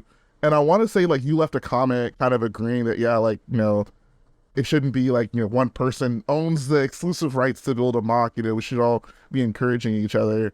And I want to say that was the first time like we'd really. I mean, it wasn't a direct conversation, but I want to say like that was like the first interaction we had. And then at some point, I'm pretty sure you probably came to a live stream and like commented, and then we probably had you on one and talked a little bit. But that wasn't the very first time, that was for sure one of the first interactions we had. 2018 then. No, that sounds about right. Building, that definitely sounds about right. Okay. Yeah, so 2018, yeah. And then okay, so you guys know each other for 5 years. I think that also was good timing because I guess you were building crate in spring of 2018. Then I saw you just a few months later after you had already, I think, demolished crate, right? Didn't you throw it off the table and at Brick Rodeo that year? Oh yeah, that was so refreshing, dude. Man, it's such a good position at Brick Rodeo too. Nothing like just relieves you of all the tension of a mock than just like seeing it all fly off a table and realizing you don't have to do anything with it ever again. Like that was so nice. I disagree. He can't relate. I did the same exact thing at Brick Fair 2019. I guess the year following for my crate mock, because I took it to Brick Fair, Virginia, and threw it off the table. And it's still and to this very day, there is still a giant bin downstairs right now with all of that mock still in it because I refuse to sort it. But you still also have Kashyyyk built, David. This is true. With parts of Kashyyyk. No, it's not a block thing. This sorting is forever. It was just nice to not have to worry about building that mock because when we were building up until like right before the convention started, like it was a lot of work. Dark Miller was worse. It was, but I'm just saying, like that was kind of my first taste of like it's finally over. The nightmares. I had like a Fives existential moment. The nightmares are finally over. I'm so proud that you made the Clone Wars reference. Yes, look at me. Didn't Matt Brick didn't he come that year for Brick Rodeo? Yeah, he did. Yeah, okay. He rodeo. Yes, yeah, he came down and he helped us like travel with / build the mock, which was awesome. Is that the only time he's come to Brick Rodeo? Yeah. So it's a Matt and David one time done. Well, I mean, you gave David PTSD. David. We'll if I could just issue a public apology, man. Oh my God. He's made a severe and continuous in his judgment. I have made a severe and continuous lack of judgment. That'll. I mean, that'll never happen again. Wait. Is Starkiller done yet? Oh my God. Is your mock done yet? Is your mock done? I'll make it up to you. I promise. But to finish up about us meeting, we truly met in person at, I think it was Brick Fair, Virginia, 2018, just a few months after all of that we were just talking about. Yeah. And then it just went from there on. I think us meeting, and Matt was there too. I think that was my first time meeting Matt as well. There's a photo of all of us too. There's a group photo of us. Yeah. I remember that It's a big old group photo. That was a great year at Brick Fair. But I think, what's his name? Canadian boy. The other mock builder, Chris. Yes, Chris Productions. Yeah, he was in that photo too. I think it was the four of us. We were all meeting and hanging out with each other. The OG Lego Star Wars mock builders. That was good. Damn, I've got a giant smile on my face just thinking about it. That was 5 years ago, though. That was 5 years. That's crazy. That's so wild, dude. So it's insane how far we've come in the last 5 years now, I guess. Yeah, and so they've known each other for a while. The entire time that Jhae lived in the part of Texas that he lives in, I don't know if there's public, so I don't want to say it, but I lived in Texas. Yeah, so the part of Texas Jhae lives in, I lived in like 3 hours away for like 5 years, and I never knew him. I never knew who he was. I never watched any of his videos, to be honest. I wasn't doing Clone Wars, so I don't blame you. I've watched David since I was 11, like somewhere around that, like when I was really young. I've watched David's videos, and I think I also watched some of Ryan's videos. But Man, that's so weird. I know Not weird that you watch David. I know. Like, Well, no, it is weird that I watch David's content is so. I mean, it's just clone stuff disgusting. all over again. I know, right? Who would Yeah, watch- No, but I who mean, would watch me? like to like grow. I mean, I can't. Oh, it's definitely odd. Growing up watching someone, It's and then odd end up to- like being on a podcast. I know it's still like Yeah. a lot to take in because it's not, and not even being about like just being that person's friend is definitely so jarring, but it's also gone a lot better than I thought it would, right? Of course. Which David is. That's why I say, so you say like don't meet your hero, Right. Like not the case at all. I'm not gonna say David was my hero. That's like that. Oh, okay. That- Yeah. But I think Damn. that it's definitely interesting. Yeah, I'm sorry, David. I'm sorry you find out this way. I'm no hero. No, it's just interesting that the way, I guess how quickly a friendship progressed because of Lego. And I think it also has something to do with the fact that I wasn't a kid. I feel like if 11-year-old subscriber to David Hall and me met David at Victoria, Virginia, it would have been a very different interaction, and I would have. But he wasn't your hero, right? Okay, yeah, okay. I think that it's definitely wild, I think. But anyway, so I didn't know either of them. Then Brick Fair 2021 was the first ever Lego convention I went to. And I went there I contacted Blaine ahead of time. Blaine's the owner of Empire Lug. And I was like, is it okay if I display with y'all? I kind of knew Blaine from beforehand through some mutual friends. What did you display? Myself. Okay, cool. This was before I built my first knock, which we'll get into in a second. But Yeah, I was like, how did you even like? I just asked him, and I Can I hang out with you guys? yes. Okay. Because really, it's conventions are fun, but it's like exponentially more fun if you have a friend. Absolutely. And it really did make a difference. Because I went there with some friends of mine. I had a friend of mine, Max, who I was staying with, and I knew him through Discord, never really met him in person. But Brick Fair 2021 was a lot to take in at first. And I know that I still really had I knew who you were. I've heard RichBoyJhae, I've heard Cold Like Hoth. Yo, okay. That's like the one thing I knew you from was that. And then also that you, know me more for my music than my mom. well, me personally, I had no interest in Mox until about a year ago. So that's probably why. I mean, David, I'm going to be honest. I watched 2 episodes of Kashyyyk Max. That's about it. Random thought that just So popped you in my just weren't head. watching Mox in general. What popped in your head? Random thought that just popped in my head. Jay, didn't we go to Hooters that year, 2018? Yes, me and Yes. Jay were talking about this earlier. We were just talking about this. Yeah, Yes. funny. And oh god, so those of you who have known me for a while will know I used to wear what was called a boyo chain, which is literally just a Lego I made remember necklace this. with the word boyo on it. And so we go to Hooters, we eat there and we leave. But like a true gentleman, I took my chain off when I sat at the table. However, not like a true gentleman, I forgot to take it with me when we left. So, we left, and then like on the way out, not even the way out, we got in the car and everything. I was like, oh crap, I forgot my chain, bro. So we get driven back, and I go in, and all I see is like 2 waitresses on the floor scooping up Lego pieces. Oh, And I'm just no. like, oh no. I didn't necessarily care that the chain was broken, but just the fact that I was known as like the dude who left like a Lego thing there and it broke, and now these people have to clean it up. I just felt like so bad. That kind of Because the necklace was it was made with a bunch of like ball joints basically. But it was they could come apart pretty easily if you didn't hold it right. So the fact that they probably saw this weird ass thing on the table and were like, oh, let us clean this up. And then they grab it and it probably just crumbles in their hands. I just felt, turn around and walk out and not say anything. no, I should have. That might You just been like, you know what? yeah, Like $10 on Berkeley. I'll just get it later. got the losses. Yeah, it's No, but I helped them clean it up and I was super apologetic. But yeah, that was not one of my finest moments. that kind of reminds me of a quick little tangent.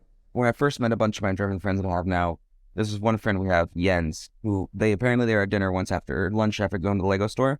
And our friend Jens pulled out a set he bought and started building at the table. And everybody at the table got super embarrassed about that. It just reminds me of that because it's just funny because Lego in a restaurant is such an interesting thing sometimes. I've had some weird experiences with that. You don't realize how odd it is to have Lego in a restaurant until you have it in the restaurant. And even if you have just a bag of Lego you bought recently, you're just sitting at a table enjoying I don't know, food court Chinese food or something like that. And you just have this giant bag of Lego with you, or in a Hooters, for example. That's just it's such a weird dynamic that you never would think about. I'm sure most people don't think about Lego in a restaurant, how that would affect you, but it's super odd. I don't know. It really is. Because last convention I went to Brigham area, I had like this bag of figures with me at the restaurant we were eating at. And it was like an underground rave type vibe, which is a really weird thing. Cool. But it was a restaurant, so it was like super dark. Like, I don't know how to describe it, but I just had this like pile of figures in front of me while I was waiting on my food, and it was just so jarring. Like Starface it style. really was weird. But anyway, to get back to the Brick Fair, because that ended the tangents. I'm at the Empire Lake booth. I meet all these great new people at Empire Lake. Absolutely phenomenal people. I'm seeing them again in 2 months. Oh my gosh, 2 months. Yo, let's go. That's so exciting. I'm so glad it's here. Wow. Yeah, Dave is gonna be there. And we're all staying in the same hotel room. It's gonna be so much fun. Oh, yeah. Another end of the tangent. But yeah, at Brick Fair 2021, I was like meeting all these new people. I go up to David before I go up to Jhae, and this is 2021, guys. So keep in mind, COVID still existed, and I don't blame David for this as much. But I go up to David because obviously, no offense, Jhae, I was more excited to meet David than I was to meet you. And I say, "Hi, David. I'm Aaron," and I go for a handshake. First thing David says, "No, I'm not shaking hands right now." I mean, bro.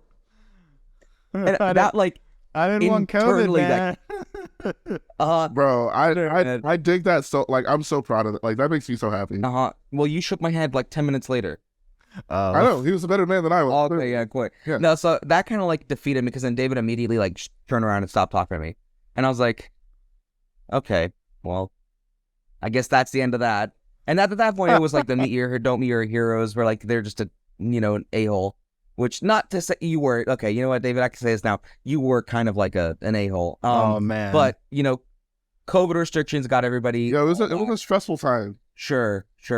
Anyways, but then I still... I also want to add to this. So before you guys just think Dave was off forcing, I want to let it be known that pretty much up until this point, the only thing that I knew Aaron for at this time was the guy who kept walking around the tables and offering people free Bionicle helmets that no one wanted.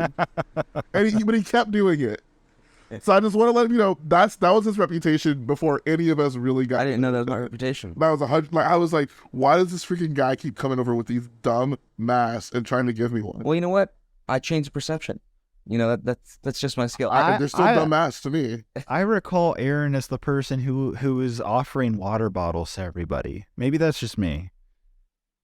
I was doing that. Okay, and that's still a pet peeve of mine that I will bring up at Chicago this year. The amount of water bottle waste is exorbitant. No, it's stupid. How hard is it to write your name on a bottle? Genuinely speaking, I've lost 5 Sharpies to Empire Lug because they all just disappear from Brick Fair 2021, Brick Fair 2022, and Brick World Chicago 22. I've lost 5 Sharpies because people take them to write their names and it just disappears. Okay, if anyone watching this right now is attending Brick World Chicago or Brick Fair Virginia or anywhere Aaron might be, bring the man a Sharpie. He clearly needs one. He's seen in open cars. Yeah. Nice inside joke for people that watch your streams. But after David rejected me hard, I went to go sit down at this group that was, I think it was you, Garrett, I think, Brickface. Yeah. And then, yeah. And then Shane was nearby, and then Brendan, Lego Bob. Lego Bob. Yeah, it's a classic name. And then there must have been someone else there. I think Max may have been there too. I sit down and I'm just like, just sitting listening to the conversation. Kind of creepy when you think about it in hindsight. I was watching Clone Wars, so that's true. You were watching Clone Wars. Yeah. I say to Jhae, and I'm trying to think about how I want to phrase this. I don't want to say names. Aaron asked me if I was aware of a certain individual in the community who has a very negative perception. I wonder who that could be. Very negative perception. Not the person. No idea. It's not here. No. It's not here thinking, but it's pretty close. It's Jason. Yeah. I'd say it's a step like below in terms of ethics. And that's all I said was like, what are your thoughts on X? And my face just lit up. It was like from that point, and I'm not even exaggerating. From that point on, we were friends because they were just like instantly into. And I think it was like at first a 2.5 hour, 3 hour conversation about what this person has done in the community that is adversely affecting the community, which is a lot, unfortunately. And I mean, that's probably one of the best conversations I've had ever. It was a great conversation to have. I met so many people through that conversation. I met Shane, called Christian, who's also one of my really close friends now too. It's really funny because this person who I with a passion hate, and Jhae, I think, will also say heavily dislikes. Oh, I throw hate out there. Jhae hates him too. He's the reason that we're friends, which we find hilarious because it's like the ultimate form of irony, right? Yeah. And so, from that point, we were talking. We spoke for us. This was already, I think, Saturday or Sunday, so it was like into the convention already. So there like wasn't too much time left, but we just kind of, I got your number and stuff. Oh, you got my number, and then on Monday before, I get a random phone call from a Texas area code, and I'm just like, who is this? And I answer the phone, like thinking it's a scam call.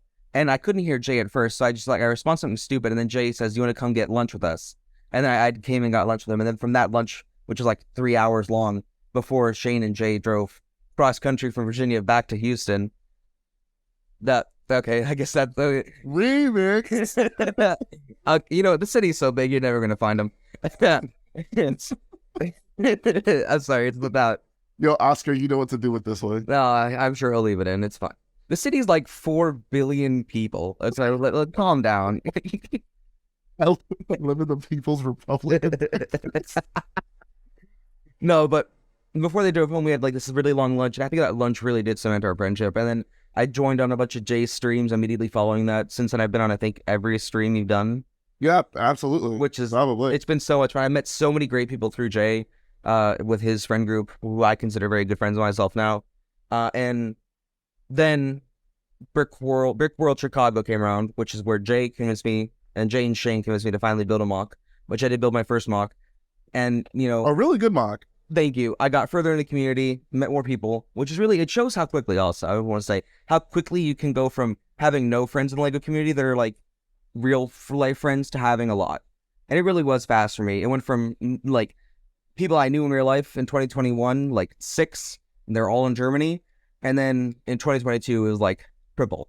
And it's insane how quickly it changes. And then Brick Fair, Virginia came around. And I'm trying to think of how David and I interacted there.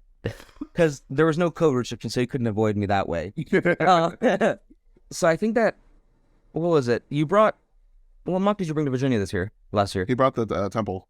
That's right, the temple. You don't remember my Jedi temple. I see how it is. It's so, I'm sorry, David. It's not the top of my mind what you build, okay? Wow. Like I said, not a huge fanboy. Wow. Lee and I didn't just spend an entire week building that right prior to Brick Fair, Virginia. No, not at all. I'm going to be honest, Lee did a better job than you. Anyways. That's rough. Bro. No, so I think I remember now. Shane is friends with David, and Shane was like at David's house in May, and I think that I called Shane or something, and we spoke, and then David and I spoke briefly. This was late February, early March last year in 2022. Oh, that's right, when you moved, right? Yeah. Yeah, okay. So that's when I first met David, and then at Virginia, I actually met him again, and I think that he was talking to Emma Soros, who I also knew from before Virginia, and we're talking there, and then Dave and I just kept talking, and then we had our final lunch at this wing place. Well, that really made us friends. That's where our friendship became a thing, I think, was the wings, because we both died, specifically Aaron died over the hottest wing that place could make. There is just the most perfect picture. I don't know if Oscar can add it in, but there is just the most perfect picture of Aaron, like, post wings, like, making the best face I've ever seen in my life. And completely unintentional. Yeah. It was like, it is so, I couldn't be there. That was David. It is such a good picture. David and Matt, the Brick, were like, oh, there's 5 people at this table. There's 5 wings in order. We all get one? And I was like, yep. Honestly, part of me was like, I just don't want to say no to David Hall. So I was like, sure, why not? And, now, hindsight, I'd still probably say yes because I like trying new things, but I wouldn't say yes because of David Hall. I'd say yes because I want to try new things. But it's funny because that chicken wing made us friends. And then David mentioned he's coming. Yeah, it's funny because, like, the person Jhae and I hate the most made us friends, and then that chicken wing made us friends. Yeah, exactly. It's amazing what can start a friendship, right? Or what can end a friendship, too. Very true. Like a box of Legos. Like a Raisin Crest falling on your shoulder. Oh, yeah, no. And then David mentioned he was going to Scareback in September, and I made sure to I think that is what really cemented our friendship personally, and just because to of add how some, much fun. and just to add some context for those of you who don't know, Scarabik is a Lego fan convention in Denmark, right next. It's like an hour south of Lego's global headquarters in Denmark in Billund. Yeah, where they have like it's an odd, because it's a town where basically retired people live, so it's a really odd vibe for a Lego convention. But it was a lot of fun, and I'm not going to speak for David here, but I mean, me and my friends had so much fun with him and Lee because they came from the States. Nah, that it really we, was. We It had was a blast. not mutual. It was. Oh, I can't believe you couldn't even. Nah, you can speak for me. It was a fantastic weekend. It was a great time. I made so many friends going out there. Oh my god! And I can't wait to go to Germany this year. Going back to Scarabik, and this time I'm going with Aaron. We're going on a road trip together with the entire gang and more this time because we told everybody how great it was last year. So we're getting Matt and Blaine to come this time because it was that much fun. So I'm hyped up. Like Brick World's just the start of it. Then we got Brick Fair. Then we got Scarabik. It's a trio. It's a of whole fun slew this of year. conventions. It's so exciting. Let's go. But yeah, I know. Scarabik really cemented a lot of it. And then from Scarabik on, it was just kind of like occasionally like texting David back and forth, and then just becoming better and better friends. But all that to say, it's amazing what the Lego community can do for an individual's like Mental health. mental health is certainly a worry, because I mean, before I knew Jhae, my mental health was like horrendous, and then immediately following That's a lot of pressure, bro. it was like really bad too. But then not exclusively Jhae. There's plenty of people I spoke to in Europe and stuff that are friends in the Lego community as well, who I'd say are very close friends as well, that helped it too. But you know, Jhae did help in that sense from what was hindering me. And you know, it's so much easier to make friends when you already know you have this extremely common interest. Oh yeah. And I think it's a really underappreciated aspect of Lego community friends, because you can have Lego community friends who are just like there and you see them at conventions, that's it. Or you can have Lego community friends like me and Jhae right now, where I'm at his house in April With permission. Yeah, well, yeah, as far as he's aware. I don't know what that means. Yeah. What does that mean? Well, David, I'm in your basement right now, actually. No. I think that it's amazing what a Lego friendship can become. And I'd love to hear your guys' thoughts if you have any about that as a concept. I just want to say that, you know, I kind of want to, this will be something for maybe I think for a future podcast episode, because I kind of want to talk about my personal experiences over the last 15 years of being in the Lego community, both online and at conventions, and really seeing how it's evolved over the past decade plus. But for me personally, without getting too emotional here, it kind of saved my life, the Lego fan community and meeting the friends that I have today and everything. Like, you know, I went through some crap and dark times during middle school, high school, early days of my YouTube channel. And it was the Lego community, the friends that I built online that kept me going a lot of the time and kept me not only, you know, going through school and stuff like that, but like making me feel like I have supportive friends, and so it kept me driving to make more YouTube videos and stuff like that. But you know, it's important highlighting the convention aspect, because yeah, I would meet these people online. Back in the day, it was through Skype and Uvu, if anybody remembers those apps. Now we're using Discord. But you'd meet these people online, and it was awesome to meet people online, and it was cool to have friends that way. But it's when you go to the Lego conventions, when it becomes like an immediate, easy access way of meeting publicly in a public meetup kind of thing. And it kind of just solidifies your friendship with these online friends that you build through the community. And when that happens, it's a feeling I can't quite describe, but it makes you unbelievably happy, if that makes sense. Absolutely. Yeah, it's a thrill. It's nothing short of a thrill. And honestly, to piggyback off of just the general point you were making just about Lego, I think anyone listening to this right now can relate to it. And like when whatever adversities we've had to deal with, whatever dark times we had to deal with, Lego has always been kind of a shining spot in my life, and I'd hope it's been the same way for anyone listening to this. And the community aspect of it just exemplifies that. Like, I was a huge fan of this before I even kind of knew that there was this big YouTube community. And the YouTube, and I don't need to just YouTube, because I mean the community is far reaching even outside of YouTube, especially at this point. But just the community in general has just made. It sounds kind of crazy to say, but it feels kind of like it's given my life purpose. Like at no other point in my life have I been able to reach so many people and inspire and talk to, not just about Lego, but just about, anything, just, tapping into your creativity, tapping into your passions, just living, I guess, a type of lifestyle where you feel comfortable in that, and, not really listening to outside people, but just doing what you want to do and being happy with life. Just those concepts in general are things that I feel like I've really been able to tap into, specifically with Lego and with the people around Lego. And there's not a day where I don't really not appreciate that, because, like I said, it really feels to me like it's given me purpose. And, if I can, keep doing this as long as possible, I know I'll always have something to look forward to when it comes to Lego, for all the, negative things and that we might say about the current product, or,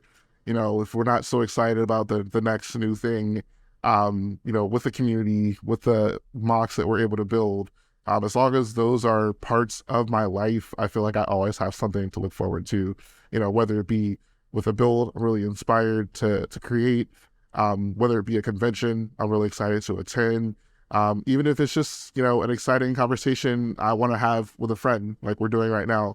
Like those are all big parts of my life. And, like I said, it feels like it gives me purpose.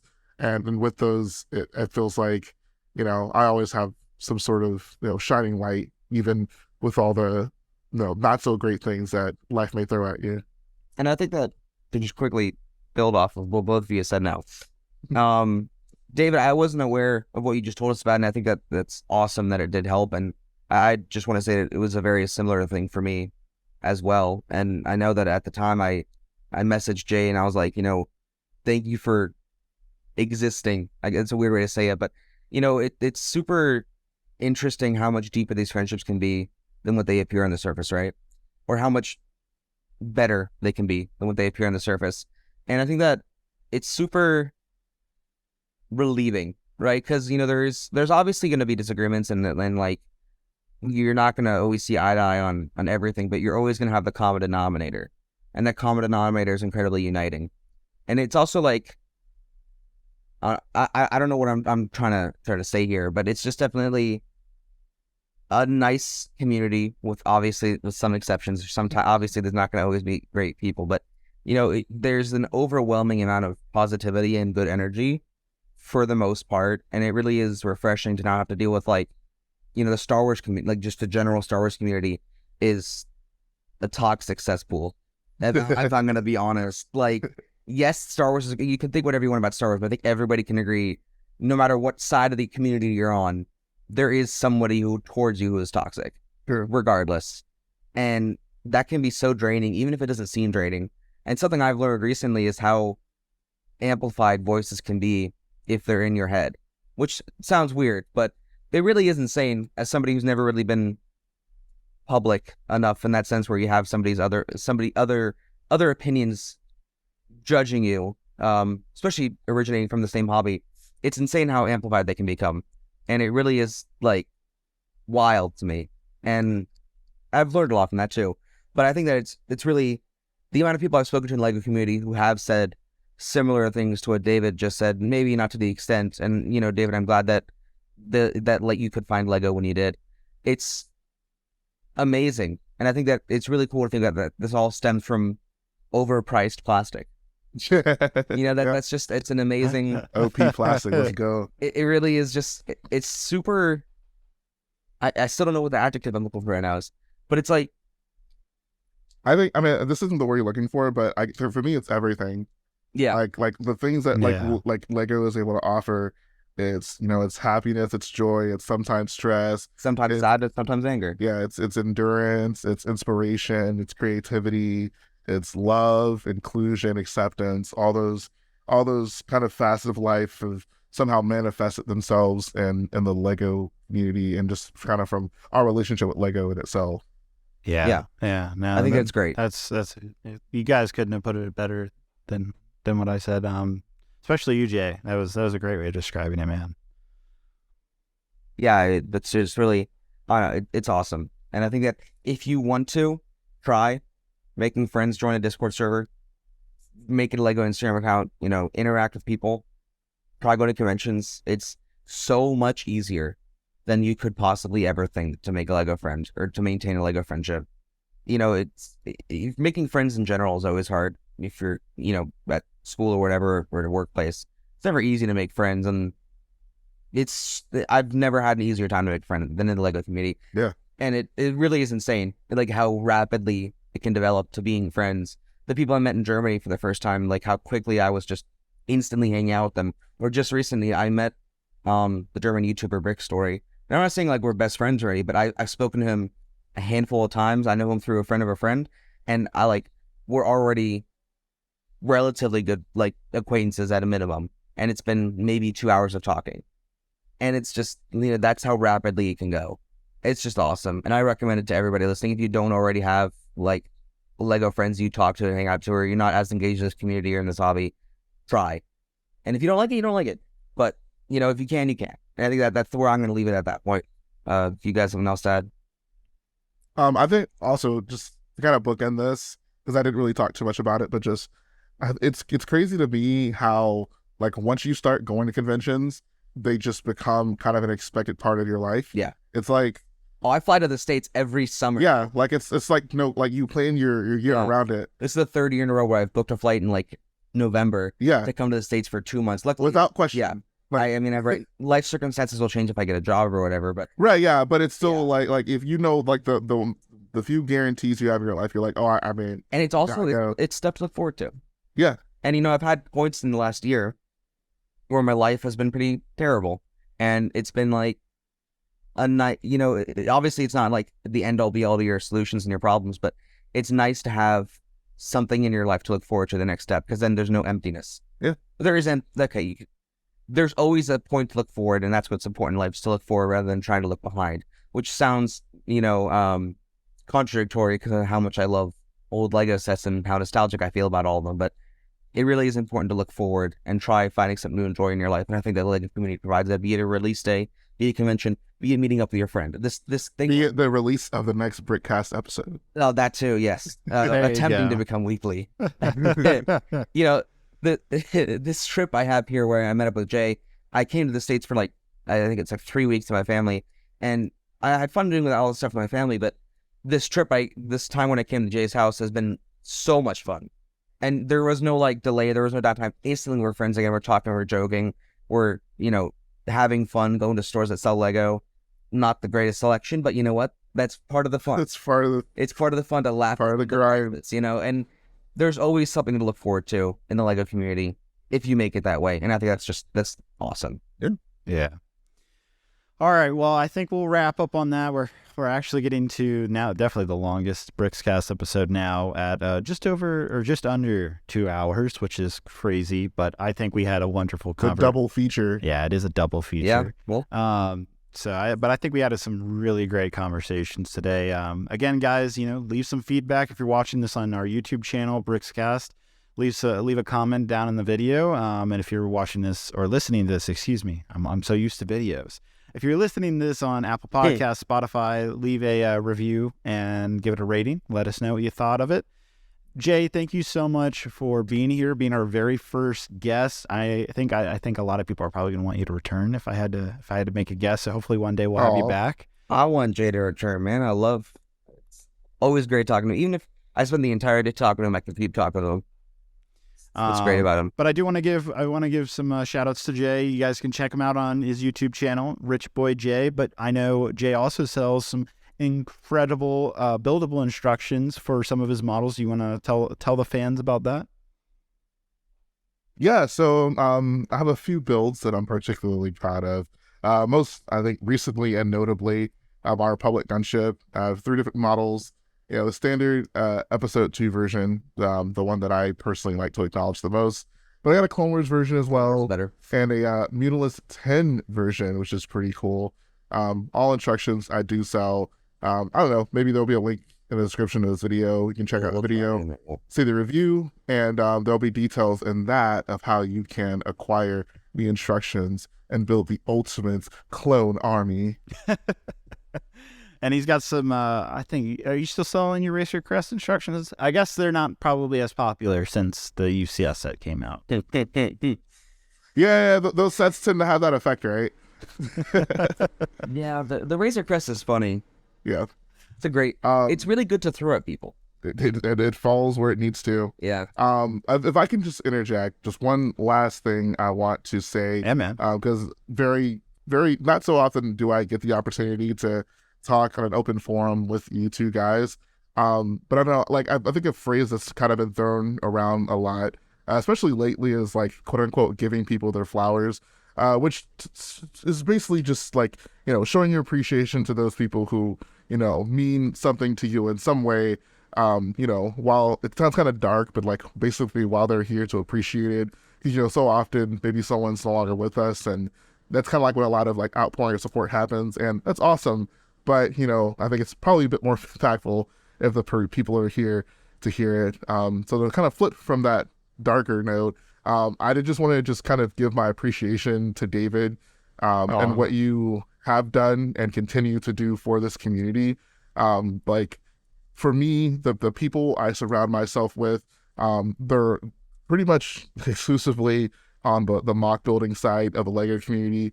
And, that's what excites me about LEGO. That's, I think, what inspires me. Those are the things that I get excited to see. Like, people's builds are just kind of, what drive me.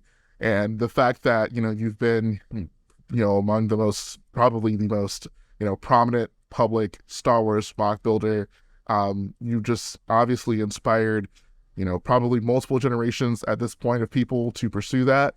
I feel like I'm in a lot of ways trying to follow in your footsteps and doing that. But I always look to you as a source of inspiration. I think that you've more or less been able to make a living out of it is just the dream. And I think that a lot of people probably listen to this right now, like that, if they could, make a platform for that like themselves, they consider that like the ultimate success in life. So I say all this just to say that, like, what you've done does not go unseen. Like, it means the world to people like me who, just want to build, man, and just want to show off creations, just want to build a community, and who really just want to enjoy the really creative side of LEGO. So, the fact that you put that at the forefront and, you've taken it so far, I think that is just the coolest thing ever. And I can't wait to see what you do next. And, I hope to see myself doing similar things. I'm very jealous that Aaron's in the room with you and not me, because I would totally give you a giant hug right now, Jay. I'll give him one for you. It's fine. I give you a big bro hug, bro. That is so nice. There's no words for that. That is just incredibly humble, and just thank you, Jay. I mean, that is awesome, but I also wanted to just remind you that you are also an inspiration to me, that you build things in a way that I just can never think of, and you inspire me to push boundaries, not just simplify things, but really think about it differently. And I honestly, dude, like, some of the builds, especially Camino right now, I didn't think was possible. I always thought Camino was just like it'd be too hard to do because it's an entire structure that has to be lifted up on a platform. And you prove the impossible, Jay. And so you inspire me to continue that in my own mocks. And I know I'm not the only one out there that thinks that of you. I really do appreciate that. And I feel like we're seeing it, like I think the quality of your Geonosis, like, it's kind of crazy, like just the evolution. I mentioned this recently, like the evolution of you, and just like the mock series itself, just like the way everything flows, the more, I guess, detailed segments, just all of it, the build itself, like, it all is just, it's kind of overwhelming to me, because I'm like, man, like, I really gotta step my game up when it comes to updates, but it's it's the motivating part of the community. I Yeah. guess is what I should say. So Yeah. I look at it the exact same way. And I also love the way you talk about the community too. Just like your overall aspects and opinions about everything are just wonderful to listen to. And I hope everybody enjoyed hearing your thoughts today. I know I definitely did. I'm sure Aaron did as well. I certainly did too. Yeah. Awesome. Glad to hear that. All right. Well, Aaron, anything before we head off? I think that we covered it all. Okay. Longest episode I've ever made. Yes. All right. Well, It's exciting. thanks. I'm really excited for this to go public. Yep. The reception. Absolutely. Well, thank you so much, Jay, for being here. And of course, Aaron, I'll see you next time. Yes, you will see me, not Jay. Unfortunately, I'm sorry. I'm still the co-host. Too Aw. bad. Too bad. I know. For now. I'm upsetting a couple people right now by saying that. Oh my Aaron, you want to gosh. come stand over here Underneath your underneath this giant Star Destroyer? There's It's really pointy. If you look really closely, look right at the point, you can kind of see it. you know, so you're the. You got to open your eyes a little bit wider, Swallow. actually. I'm like ATM6. That probably hurt. The Razor Crest. Well, everybody have a great good night, good morning, good day. Thanks, everybody. day, mate. Thanks, I'm everybody, sorry. for listening. We'll see you guys in the next episode. Have a good Bye, day. everybody. See ya.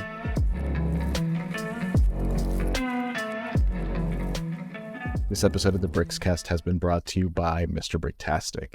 Mr. Bricktastic is a one-stop shop for all of your LEGO Star Wars needs. You can buy LEGO sets, LEGO parts, and minifigures, mostly minifigures, from the online store at www.mrbricktastic.com.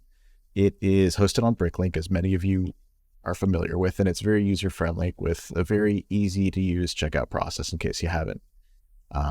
We have a lot of high-quality LEGO parts and a lot of figures at reasonable prices. We do our best to upload regularly.